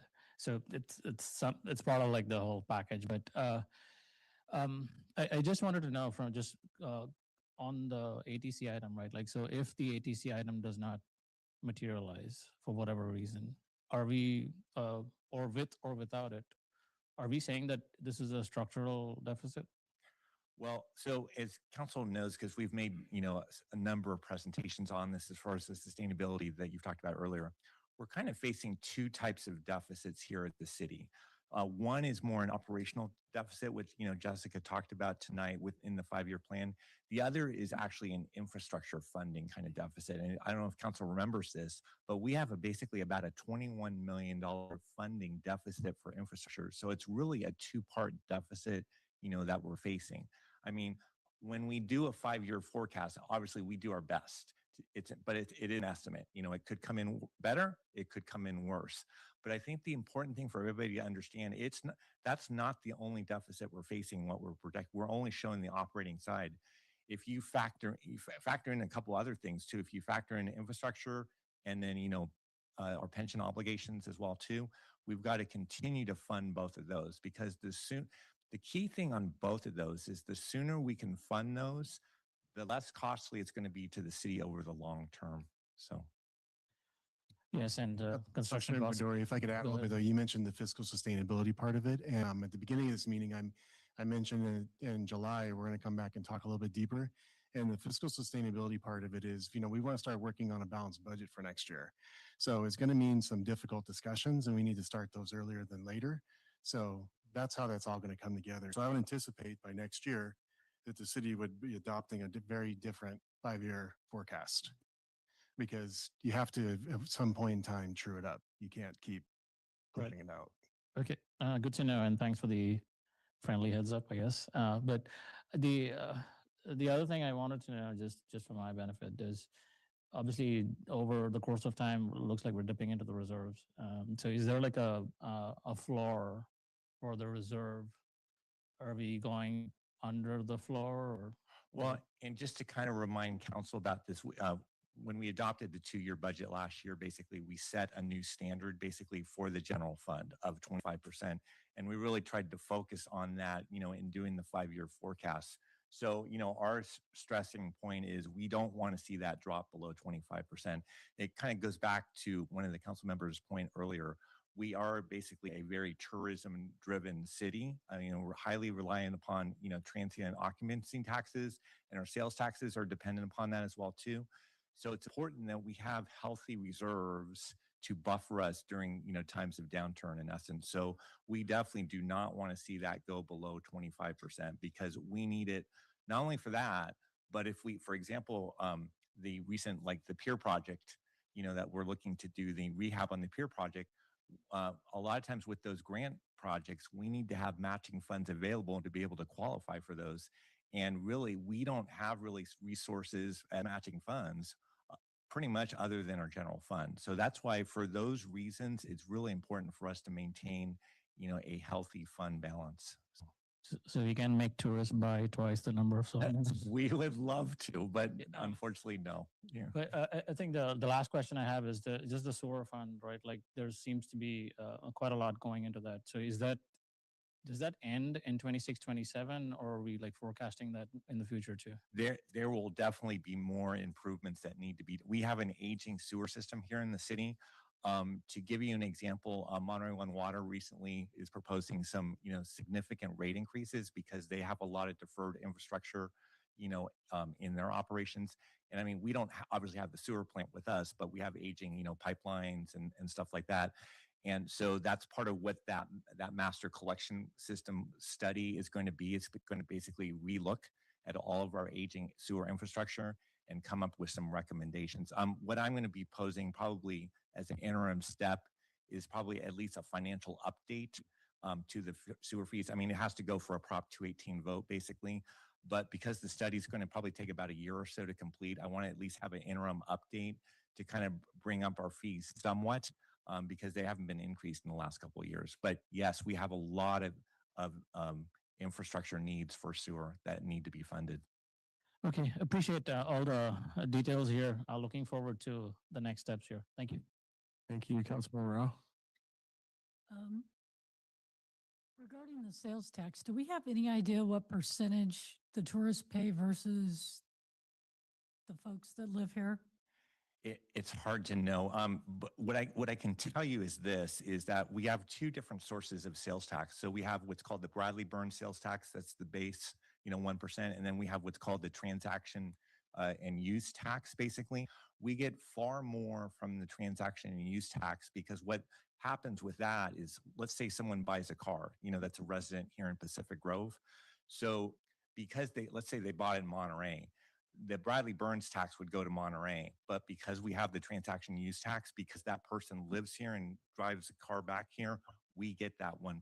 So we get much more from that transit use tax than we do from the base. But yeah, unfortunately, we don't necessarily get a breakout of that. But I can answer it maybe in an indirect way a little bit. If you look at all the different restaurants, that we have here in downtown, obviously a significant influx of the sales taxes that they're getting is from tourism. Okay. So, but it would be possible to take as an example, all of the credit card transactions that we get, and is that something that HDL can break down? What I'll do, let me talk to them afterwards and see what I can find out as far as additional information, and I can provide the city manager to give it. That may take a little bit of work to do, but we're happy to look into that. Okay, great. Yeah. Thank you. Thank you. Anyone else wishing to comment? Oh, go ahead. Yeah, just Joe. real quick, thank you very much for the presentation. Really appreciate it. And just give me a reminder, Fred, that I thought on our projected reserve level, we had, I'm glad it seems like we're trending down, obviously, but didn't we project instead of the 35%, we wanted 25%? Yeah, and I'll remind council of kind of the steps that we did last year for it. So previously, the general fund established reserve level was at 35%. But what we did, we made several changes to our reserve policy, just kind of as a reminder. We did lower it from 35 to 25%. But what we also did at the same time as well, too, because it's important for the city to start building up reserves for its capital projects and for, starting to pay down its pension obligation. So we took $1 million, from that reduction and funded $1 million reserves for both of those items. And then basically council established a secondary policy saying that anytime if it has a surplus in the general fund, 1/3 will go for helping to reduce the pension obligation and 1/3 for funding additional capital projects. Okay, thank you. At this time, I'll move the recommended actions. Do I have a second? Second. All right, we have a motion and a second. Further discussion? Anybody? And I'll just make this comment. The picture gets less rosy for us, even though we're in the red, and then we have all this stuff we got to do too, in addition to that. So that's putting us even further into a tough situation. So I appreciate all the efforts that you guys are making we really are trying to attack this problem. I want people to know that we're attacking the pension issue. We're really doing everything we can to try to get at these issues. And so, and we're going to work them from all angles. We can't reduce our reserves down to nothing. So I'm happy that it's not nothing in 5 years, but I also realize that there could be a huge expense that we weren't expecting that could take money out of that. So we just have to really buckle down right now. So anyway, with that, any further discussion? If not, we'll take a voice vote. Okay, no further discussion. All in favor say aye. Aye. Any opposed? Hearing none, passes unanimously. And thank you again for an excellent report. Very, very good report. And thanks to ASD. Thank you, Mr. Marsh. Thank you, Ms. Medawar. Well done. Right. Okay, so now I think go back to my agenda. Go back to my agenda here. We're kind of jumbled around. Okay, so we are now 13C. Yes, Mr. Mogensen, 13C. Thank you, Mr. Mayor. And while Sandra is pulling it up, I also just want to make a quick comment that was maybe captured in the last presentation, and that's that, this year, the way we went from 2.5 to 1.6 is all departments once again contributed to that. So we've been continuously refining our expenses as part of our, again, fiscal sustainability plan. So with that, I'm going to transition now to the other side of a fiscal sustainability plan, and that's potential for revenue. So here it comes. So one of the components of our fiscal sustainability goals is to start to look at ways we can generate different revenue, or at least offset costs that we're currently incurring. So, Sandra, would you start the next slide, please? So to kind of frame this, every year, Pacific Grove sees tens of thousands of visitors. And I'm not going to read the list there in front of you, but if you quickly scan through that list, you'll notice that all but perhaps downtown really has any kind of a place where people could spend money that they come here to visit. So for the most part, we're a city of beauty where everybody comes to take walks, enjoy our tide pools, enjoy that all Pacific Grove has to offer, but there's not a lot of chance to really capture any revenue from that. However, all of those tens of thousands of people also bring more service demands and also more maintenance and infrastructure needs. So this is kind of a representative list, again, of not all inclusive, but some of the costs that we incur from all these visitors. And that's to, police just in general patrolling the streets, CSOs, as we talked about earlier tonight, they're doing much more today with down on the coastal trails. There's the DG maintenance that every time it rains and somebody rides a bike through it, it starts to erode it, and we have to fix that. Fence repairs, I see the guys down there all the time fixing those. The streets in general are getting a lot more use than they would otherwise, so we have to resurface them more often. You have a Lovers Point Park, the restrooms, Perkins Park, which we have a great volunteer organization that also pitches in, but we have an employee who's assigned just to that. We also have our turnouts and just general coastal access. And again, once again, there's not many opportunities to capture any revenue from these visitors. Next slide. So this is just kind of an overview of all the different locations, around the coast. We have approximately 2.3 miles of coastline that we take care of. Again, that this is from the general taxpayer money from the city of Pacific Grove. So I guess generally, it pretty much does reside around the coast, except for the exceptions probably of the Butterfly Sanctuary, kind of downtown, Lighthouse District within there. That includes also our museum and our library. And then a lot of people you'll see in the weekends walking around backpacks, enjoying just the Victorians, just their own little walking tour. So that's all throughout town there. Next slide. Just an example of some of the services that we see our folks down there all the time doing. Next slide.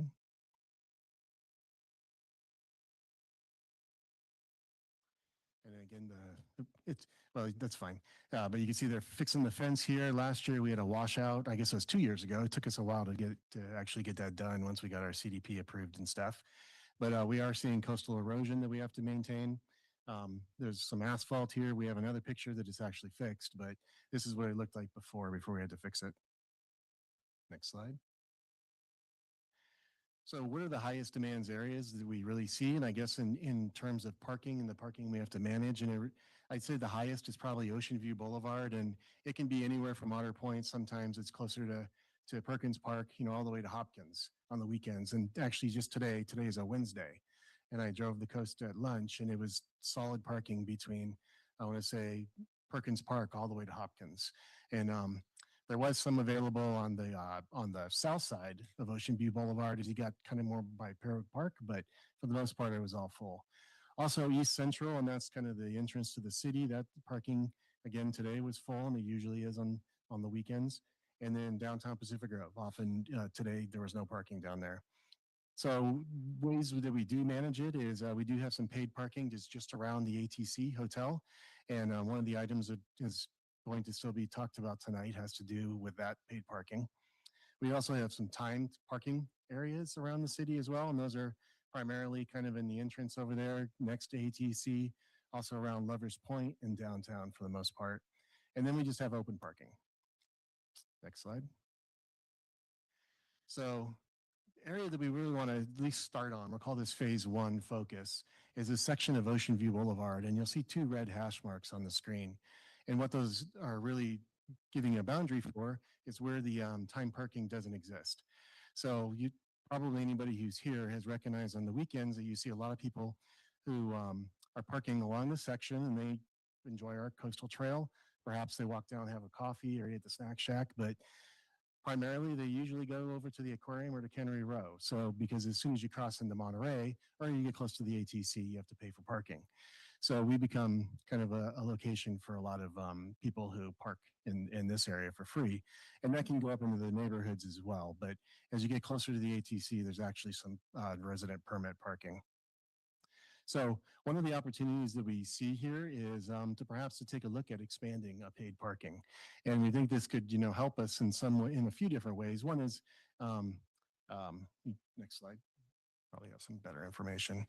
Yeah, we'll get to this in a second, but the ways we think this could help us is one, to control how long people park there. So the idea of the coast is for everybody to have access to it. And if people park there for 8-10 hours at a time, people don't get the option for access. There's no turnover throughout the day. There's also, just as we talked about, all those service demands that we have that we currently have no way to capture any funding that actually goes back into that area. And we do currently put a lot of costs into that. So in a lot of ways, what we're here to talk about is a trade-off of costs we're already incurring, so that we could better use some of our funds and save it and reallocate to other places around the city. So what we want to talk about tonight, or get some feedback from the council, is exploring this phase one, we're calling it. And what we'd like to do is do kind of a feasibility analysis of it, come back with a bunch of information for you, and then you guys can make a decision if you want to go forward or not. Some of the measures that we think we would start looking at, and this is not all inclusive because I'm sure as we get into it, we're going to learn there's other stuff we want to also look deeper at. But the first one is a coastal development permit. So we know we're going to have to deal with the Coastal Commission, and we're going to have to go talk to them about that. So we'll do that first. We also need to figure out what the level of environmental review might necessitate for such a CDP. We're going to need to do quite a bit of community and neighborhood outreach. The next bullet here is another important point, and that if we know that if we put in any kind of paid parking there, we're going to push people to park in the neighborhood. So what that means is we're going to have to establish parking permit districts for the neighborhood right there. We also know that in order to facilitate a program like this, it's going to cost us some money. So we want to try and figure out what those costs might be. And then last, look at what the potential revenue might be and what the net is above those costs. And again, whether this is a worthwhile effort for the city to entertain. So with that, I'd like to leave it open for your discussion and questions. And ultimately, if you authorize us to go forward, we'll start working on this feasibility and come back to you later this year. Thank you very much. Does that conclude the report? Yep. Okay. I will go ahead and go out to the public for comment on this item.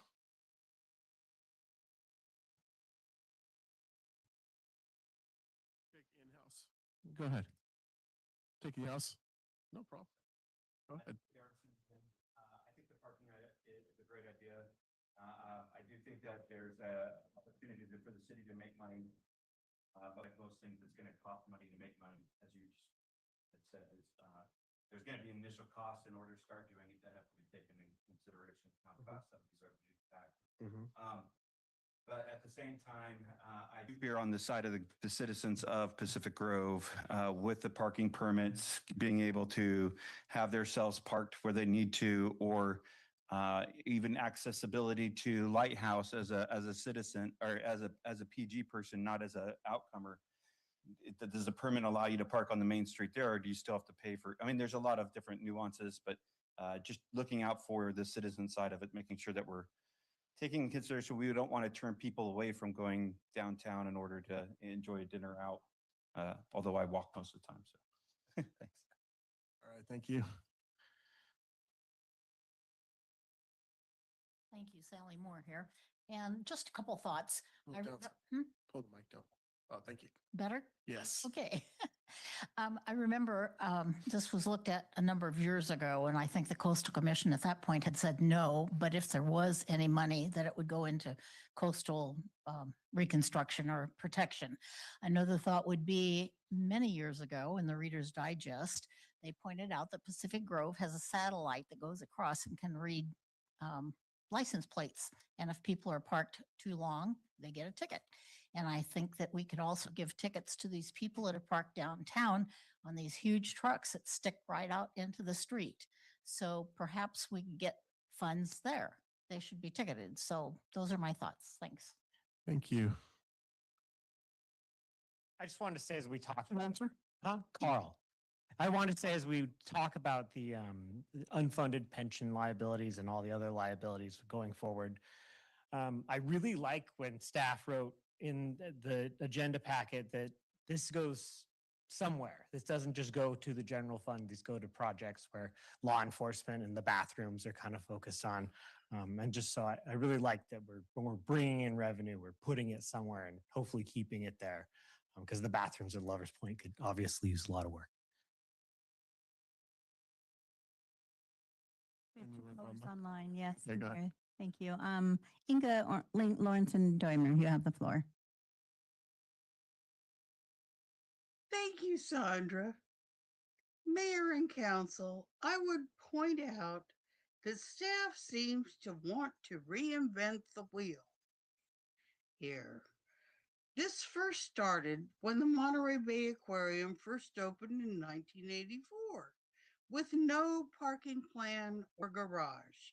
Contrary to Chief Day trying to tell me in a letter that I have only participated in Sloat Ocean View Boulevard residential permit parking program since 2020, I instigated the PG's first residential permit back in 1984 because of the Monterey Bay Aquarium and not even being able to back my Carmagia out of my driveway. It worked for free for 20 some odd years. But the city attorney and manager back in 1984 neglected to get Coastal California Commission approval, unbeknownst to me, until city manager Tom Fruity wanted his ATC parking meter project, which was a trial. Early in 2000, he wanted it finalized. We lost our permit parking for a couple of years while the city and very vocal resident association worked it out. I gave my testimony at that CCC hearing and we won. Thanks to Mark Stone, too. So the city is revisiting this, which they have all the information they need if they just look back 40 years. And they need to, because the Coastal Commission made agreements with the city because that is a very important public access on Ocean View Boulevard. I don't think you understand. You do not need to spend all this staff time and everything else revisiting some of this because it's already really been documented, adjudicated, and done. And I suggest the city go back and look at that, please. Thank you very much. I live here. Thank you. Christy Italiano Thomas. I get concerned after all the talk tonight that it would take more staff than to do a neighborhood parking and program. And so that's more staff, more salary expenditure, and mostly concerned if it costs the residents, because most of us, so many of us are parking on the street where we live because we don't have garages. The other thing is I kind of disagree with people parking deep in PG and going to the aquarium, because there is two huge parking garages right down there in New Monterey. And many locals park along Ocean. If they don't live close enough to walk down there, there's so many walking groups. I'm in one of those. So will walk in every Monday into Monterey on the trail or to Pacific Grove, and a lot of them meet and park there along there. And the other thing is, if you know, when you talk about you need to spend some money to make money, like if you want to eliminate so many cars parking, maybe you should be focusing on bringing the trolley to actually come into PG instead of stopping in Monterey. Thank you. Thank you. No further hands are raised, Mayor. Thank you. We're going to go ahead and close public comment. And I'm also, I apologize, but I'm going to need a break. So we're going to come back at 8:05 and finish the last two items. Thank you very much. Break till 8:05. Recording stopped.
Recording in progress.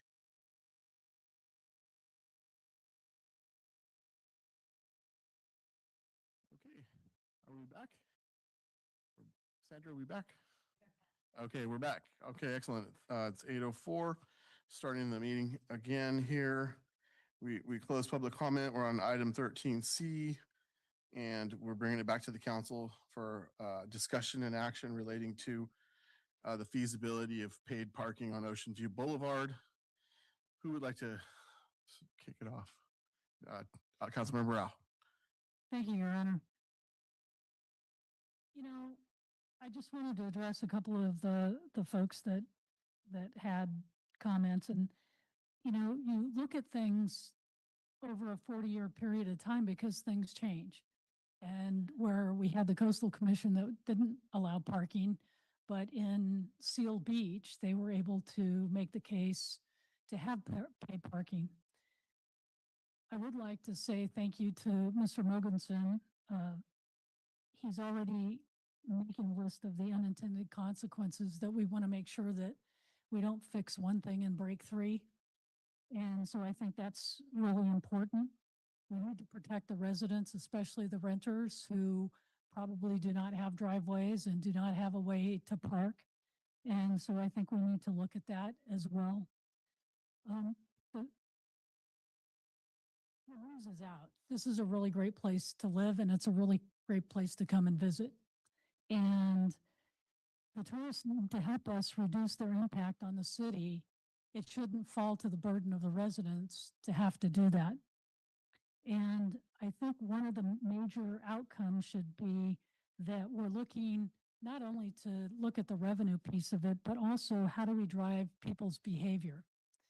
And I have seen, I've been down at the aquarium and I've seen people parking on Ocean View and making the walk to the aquarium. The aquarium, those paid parkings on the weekends are anywhere between 25 and 50 bucks. So, if you could park in PG and walk a half a block or for free, or, go to a $25 lot, what are you going to do? So I think that's important. And I do think that there is a case to be made that if we can turn the parking every 4 hours, it makes our coastline more accessible as opposed to the people that camp out there for longer periods of time. So I do support us looking at the feasibility of the paid parking expansion with a very watchful eye on the impact that it's going to have to the residents, and to make sure that we're mitigating any of the unintended consequences that may happen. I think there's a lot to be said for how we do it, and do it in a way that makes the least amount of impact. But I do think that it is worth the study. We are going to look at budget cuts coming up here quickly. But if we can raise revenue to offset some of those things, I think we absolutely should. So thank you, Mr. Mogensen, for bringing this. And let's see if we can figure out a way to make this work for everybody. Thank you, Councilmember Rao. Councilmember McDonald. Thank you so much. Councilmember Marlum after. Yeah, and I appreciate that the goal here really is to recognize where we are having expenses that aren't being recouped by some of what is creating some of the expenses. So knowing that road usage is causing the need for us to accelerate, for example, our resurfacing. So one of the things I think it'll be important to look at is, will the Coastal Commission now allow some recognition that because we as citizens are tasked with keeping this accessible to the public, and that includes cleaning our parks and everything else that comes, that the citizens who live here are largely paying for. Granted, the tourists do pay for that as well through TOT, but largely it falls to the residents. And while we welcome the visitors, it's hard for such a small community to cover that bigger impact when we don't have a lot of the retail and the revenue that comes in that some of the other cities have that have that high tourist load.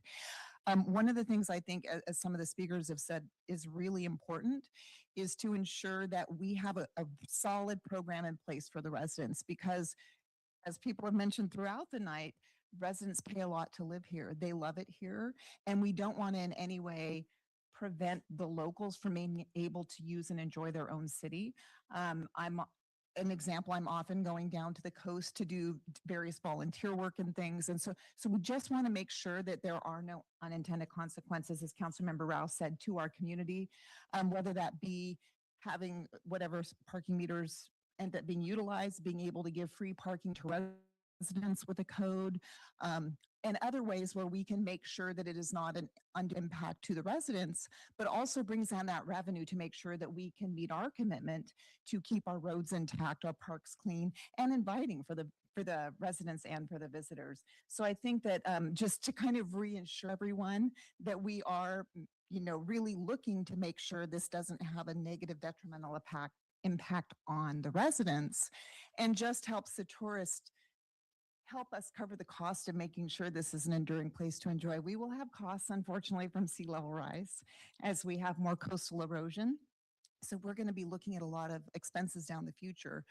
And so the more wear and tear also accelerates that. So I think it's prudent at a time when we're having fiscal challenges to look at where our costs have incurred, who are contributing to that, and how we recoup the costs of mitigating those issues. So thank you for bringing this forward for something for council to discuss. I think it definitely makes sense to investigate what our options are, because I think the climate may have changed in the intervening years. And so I think it's an opportunity for us to really look at what are our options, but I will 100% advocate for making sure that this is a program that works for all of the residents.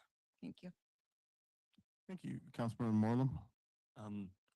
Yeah, so based off the past reports we had, we absolutely need to be looking at creative ideas like this for revenues coming in. So I really appreciate this report, and I do hope there'll be more opportunities to investigate these kinds of creative ideas.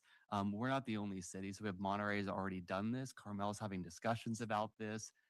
We're literally just coming up to what's already in the peninsula. I do have a question though. Do you anticipate that there'll be any like consultant needs for this, or is this something that the staff can do in-house for when you're for feasibility, your initial? Well, Councilmember, I think that there probably will be some overlap with things. For example, again, the item that was pulled tonight about Park Mobile, we would definitely consult with them because they're going to have a lot of expertise in this. There's other consultants that we know help manage parking in general. They could help us to put together plans if we need to. So as we get into this and work through it, we'll probably learn more, maybe from other cities who have gone before us, and we'll learn, about other potential help we'll need. But we'll try and do as much as we can in-house to keep this. We want this to be an exercise of bringing you all the information before we start spending any money.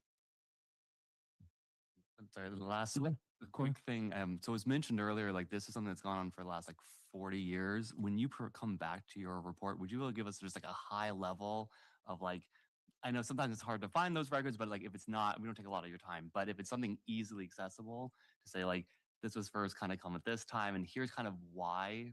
I know you've hinted a little bit of that. It would be helpful, just a general overview, because again, if it's 40 plus years, we certainly can. And something I didn't go too deep in is that Director Biggs pointed out that in our local coastal plan, it already kind of speaks about paid parking, about if we were to pursue this, so they want to see it reinvested back into the coastal environment. So I think we're already on the right direction just from that standpoint. And we are going to hear a little bit about Park Mobile tonight as well. So that will dovetail nicely. Thank you, Councilmember Mayor Pro Tem Amelia. Thank you. I think this is a great idea. It's going to be best for the city of Pacific Grove for following this through. And I'll use one example. My mother lives in Monterey. Periodically, we'll go down to Cannery Row and have dinner down there, but it's paid parking on Cannery Row. And then if you go up further, say you go into residential area, you have to have a residential permit. So you're kind of stuck. You have to pay. So I think this feasibility study is a great thing to do. And I think it's going to be best for our city budget. That's it. Thank you. Go ahead, Councilmember Perduri. Thank you. I agree with what has been discussed by my fellow council members. This is a much needed item to begin with. So I think hopefully this is a precursor for other parking areas in town that we can establish something. So Central Avenue is one area that comes to mind. So hopefully this will allow us to do things over there too. And I think it's completely valid, like looking at historically to see what has gone, like if there are any legal implications of this from 40 years ago, we should at least check the boxes to see, are we going down the same route or not? So, and I think it's obviously it's a 40-year timeline where we need to make the coastal like equitable for everybody. I know there are free spots, but what if the free spot is taken for the entire day? I mean, so obviously you're not making it equitable. So the other thing too is like times have changed, and we're actually having a discussion here following this saying parking meter or parking station or pay by app. I mean, do these instruments or methods change the how the ruling was done 40 years ago? I mean, so I do want us to be creative while approaching the coastal development kind of like thing. And I'm curious to know whether this will be a new permit or will be an amendment to a permit that we already have, items like that. So maybe some homework is required before we get to the whole kind of nuanced kind of discussion with the Coastal Development Commission. But I'm fully on board with this, and I look forward to seeing this applied in other areas of the town too, because we do need. I think one of the things that, in fact, like when I used to come to PG, I mean, we used to take advantage of the free parking ourselves, and so it's like one of those things where like you just go a few steps more and like, hey, there's free parking. So I think it's the same concept that applies for everybody. So anyway, I'm looking forward to seeing how this kind of like goes about. Thanks. Matt, do you need a formal motion here? I think I kind of hear a lot of the same things, except there was one addition that I did like, Central, looking at Central, not just Ocean View, looking at like main corridors, thoroughfares like that might be good. But do you have enough direction? Do you feel you have direction tonight? I believe I do. Okay, I think so too. All right. Anything else? We're just gonna, I don't think we need a motion. I think that was what I was trying to accomplish. Okay. Go for it. Yeah, no, it's fine. Go for it. I think a motion is just cleaner in the record. Okay, no problem. Go ahead. All right. I'd like to make the motion for recommendation one, to authorize the staff to explore the feasibility of expanding paid parking on Ocean View and report back for further consideration and direction. Amendment to add other corridors as felt necessary by staff. Yeah. Okay, I'll second that. And any further discussion? All right, we'll go ahead and take a voice vote. All in favor, say aye. Aye. Any opposed? Hearing none, passes unanimously. Thank you very much. Good discussion on that one. And for the final item of the night, we'll recognize our Chief of Police, Casey Day, to talk about Park Mobile, which is a good segue. Good evening, city council members of the community. Before you this evening is a recommendation to approve an agreement with Park Mobile LLC for the implementation of a mobile parking payment system. This is specific to the city's existing 101 parking meters located adjacent to the ATC. And then alternatively, the council may discuss and provide other direction related to this item. Before I start, just you have a very exhaustive agenda report in front of you. This is going to be more of a brass tacks, just kind of a bridged report. I do have Dana Marie from Park Mobile joining us remotely if there's any Uber technical questions, and then Jessica from finance to help with any financial questions. So we're going to dive right in. What is Park Mobile? So Park Mobile is really just a mobile parking payment platform. This is a way for motorists who are looking for parking or trying to pay for parking to have ease of use, really. So they're going to use their smartphone either through an app or the browser, phone call, text message. There's also options for customers to avoid the app altogether and just use a kiosk, which the city is looking at for maybe a future implementation. But really right now down there near ATC, we have these 101 parking meters that accept coins, and then they have like a credit card reader attached to them. So it's pretty outdated. It's something that, you probably would have seen on a lot of meters 10 years ago, but maybe not so much today throughout the state of California. All right, as you can see here, Park Mobile is well established. It's kind of a household brand name. I first used Park Mobile years ago in the city of San Francisco. I've used it personally as far away as like Washington, D.C., but here's just a little bit about the company operating in California. You can see 7+ million users, 55 million plus lifetime transactions. They've been operating in California for 10 years. And, there are just a number of municipalities and universities and other entities that deploy Park Mobile. So these were just some figures that Park Mobile came up during the vetting and research phase. If you look down to the bottom right, January 2026, so that's January of this year, Park Mobile identified over 151,000 subscribers to the app within a small radius to the city of Pacific Grove. So the 101 operating or parking meters that I spoke about earlier, that's on Ocean View Boulevard, again, closest to the ATC, the border with Monterey, down near the aquarium. So I'm just going to briefly hit current operations. And current operations really kind of involve an outdated process. So here's some photos on the left of what our current parking meters look like as compared to the right side of the screen, which are the city of Monterey's. There to the right is like an old coin collection dolly that weighs 1 million pounds from like 1982. So the CSOs will take that car down to Ocean View Boulevard. They'll collect the coins. They will bring it back to the finance department where we have very sophisticated extraction methods to package and prepare the coins for deposit. Currently, it should be noted, and I think important to the council and the community, that Jessica kind of helped me vet out this figure, but out of total payments, coin and cash payments that go into these 101 parking meters down in this area, it only represents about 7% of total transactions. So it's very, very low. All right, again, down to brass tacks. What's the cost of the city? Really, there is none. There's no cost for the signage, no cost for shipping, and there's no upfront cost for the software.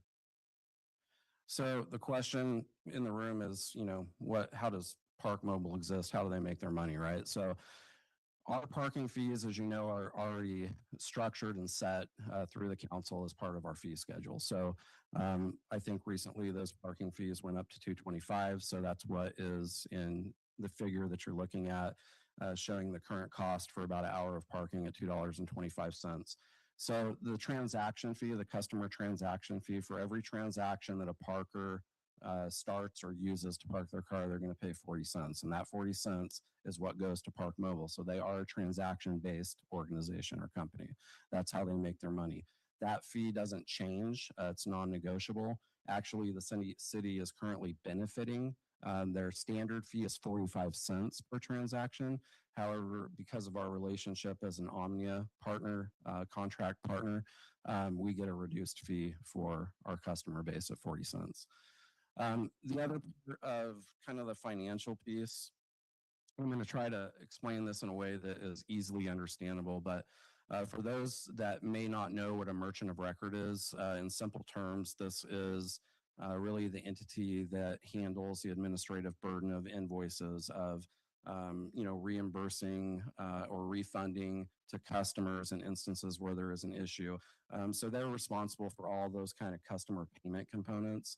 And so when we really took a look at, where the city would benefit, whether we used Park Mobile for the merchant of record or used city staff, it was pretty clear that the way to go was to actually use Park Mobile for merchant of record services. It just alleviates liability. It's what they do. It's the subject matter expert in that product. So we do pay 3% plus 20% of every transaction. That does not include the 40 cents. It's just based on our parking rates.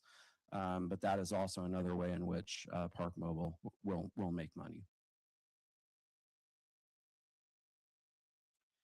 All right, so a couple things remaining in the presentation, and then I'll close out for any questions. I kind of led on to this a minute ago. Procurement. The City of Pacific Grove is an existing Omnia Partners client. Omnia Partners is a nationally recognized cooperative purchasing organization. What does that mean for us? It means that we can execute a contract and deploy their services while being compliant with public procurement standards and also the requirements of our own municipal code governing competitive bidding. As is normal courses of business for us, the agreement will be executed using the city's standard agreement template, which has been reviewed and approved by the city's risk pool, CAGPIA, and also reviewed by the city attorney. There were in this proposed contract some negotiated red lines. Those have come to fruition. They have been accepted by both parties and reviewed by the city attorney. So in conclusion, really, this is a project that it's going to boost efficiency for the city. It's going to serve as a product or a methodology that really increases convenience for our community members and our visitors. We all know PG welcomes thousands and thousands of tourists throughout the year. We're not reinventing the wheel here. This is what the standard kind of product protocol is for parking throughout the state of California and also in these heavy tourist areas throughout our nation. So the proposal provides the city with an opportunity to modernize the parking infrastructure. The analytics alone and the data that we're going to receive through utilizing Park Mobile is going to give the city a lot of information. And some of that information can pertain to whether or not our parking fees are set correctly. And just, give us data that will benefit us. Thank you very much. So with that concludes my presentation. As I said, I have Jessica from Finance. I have Dana Marie from Park Mobile, and I'm happy to answer any questions. All right, thank you, Chief. We're going to go out to the public. We had one caller that pulled the item, so let's see what she has to say on this issue. Thank you, Mayor. Inga Lawrence-Dimer. Thanks, Sandra. Don't let Mayor Nick fall asleep yet. And Chief Day, I appreciate your using my expression of we don't need to reinvent the wheel. This kind of project was kind of put out there by one of our she's definitely moved on. Young little girl voice proponents that did a bunch of other things that the city lost about $70,000 on. And I can't tell you exactly the date right now, but I can tell you on this, I'm asking you, because this is for the ATC parking meters, and of course we've discussed those just previously. Does this mean, because the city has already sold that street to the developers, and supposedly development is going to happen, whether extended permits or whatever that have been going on, and with the Coastal Commission. But I'm saying, so how long is this going to be for actually? A year? If the ATC is really going to be demolishing, closing the street and doing all of this stuff? Or how long is this going to be? Because I have a feeling here that the investors are not on board and that the plans have not yet hit the really Coastal Commission and the city. So I'm asking you, how long is this going to be for? Do you even think? Or you're just trying to set it up to get more approval for more paid parking along other areas of our traditionally open coast? So, just questions, Chief Day and staff. Thank you very much. Anyone else out there? No other hands online. All right, go ahead and close public comment on the item. And I'll turn to Mr. Mogensen to answer one question on the length of the contract. Be a good thing to touch on.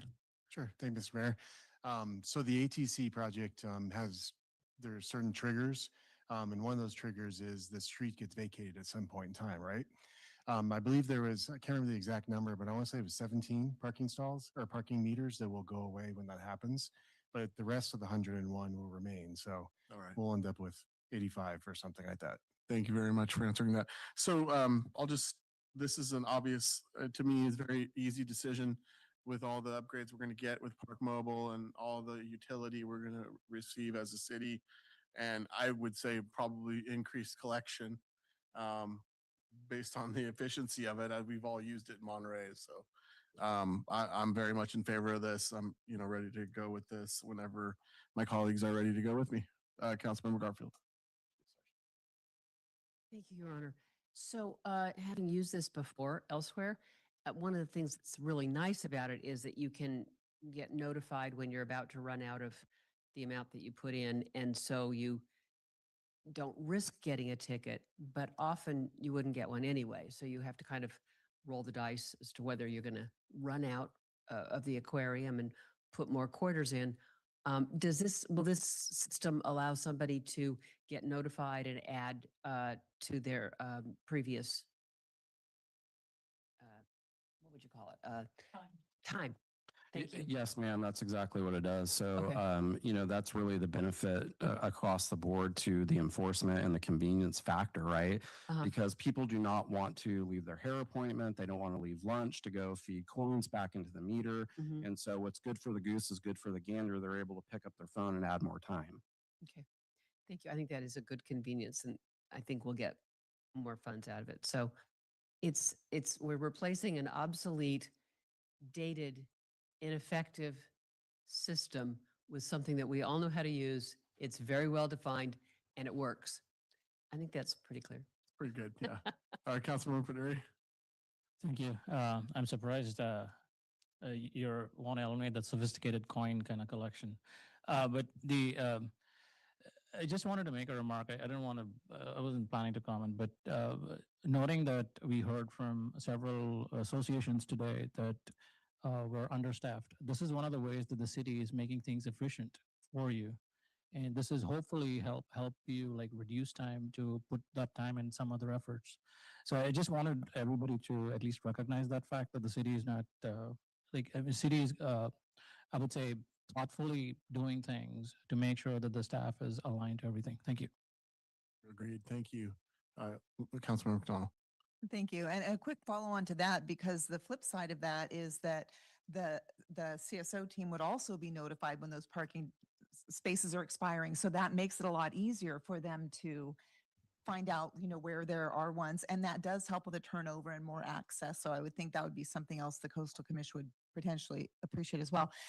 But it used to be that people used to go into the ATC to try and get coins to feed those meters. And now that's not there for them to get those coins. So that's one of the biggest challenges, is getting the coins. And I recognize you can use the credit card now on the parking meters, but this does just make it easier in a lot of ways. We're not taking away the access for people who do need to use coins until we have a kiosk, which would also give them options to pay that didn't require credit. So I think it's a really well thought out process, and it just facilitates for both the tourists, the residents, and the enforcement opportunities. So thank you.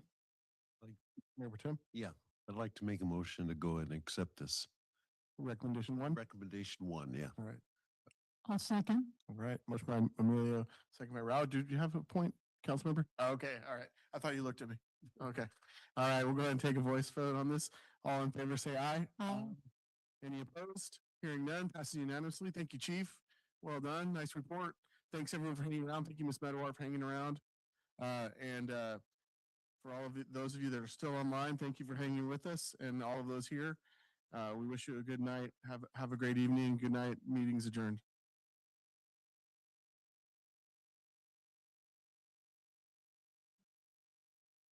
Well, I didn't know if you were just being sheepish over there.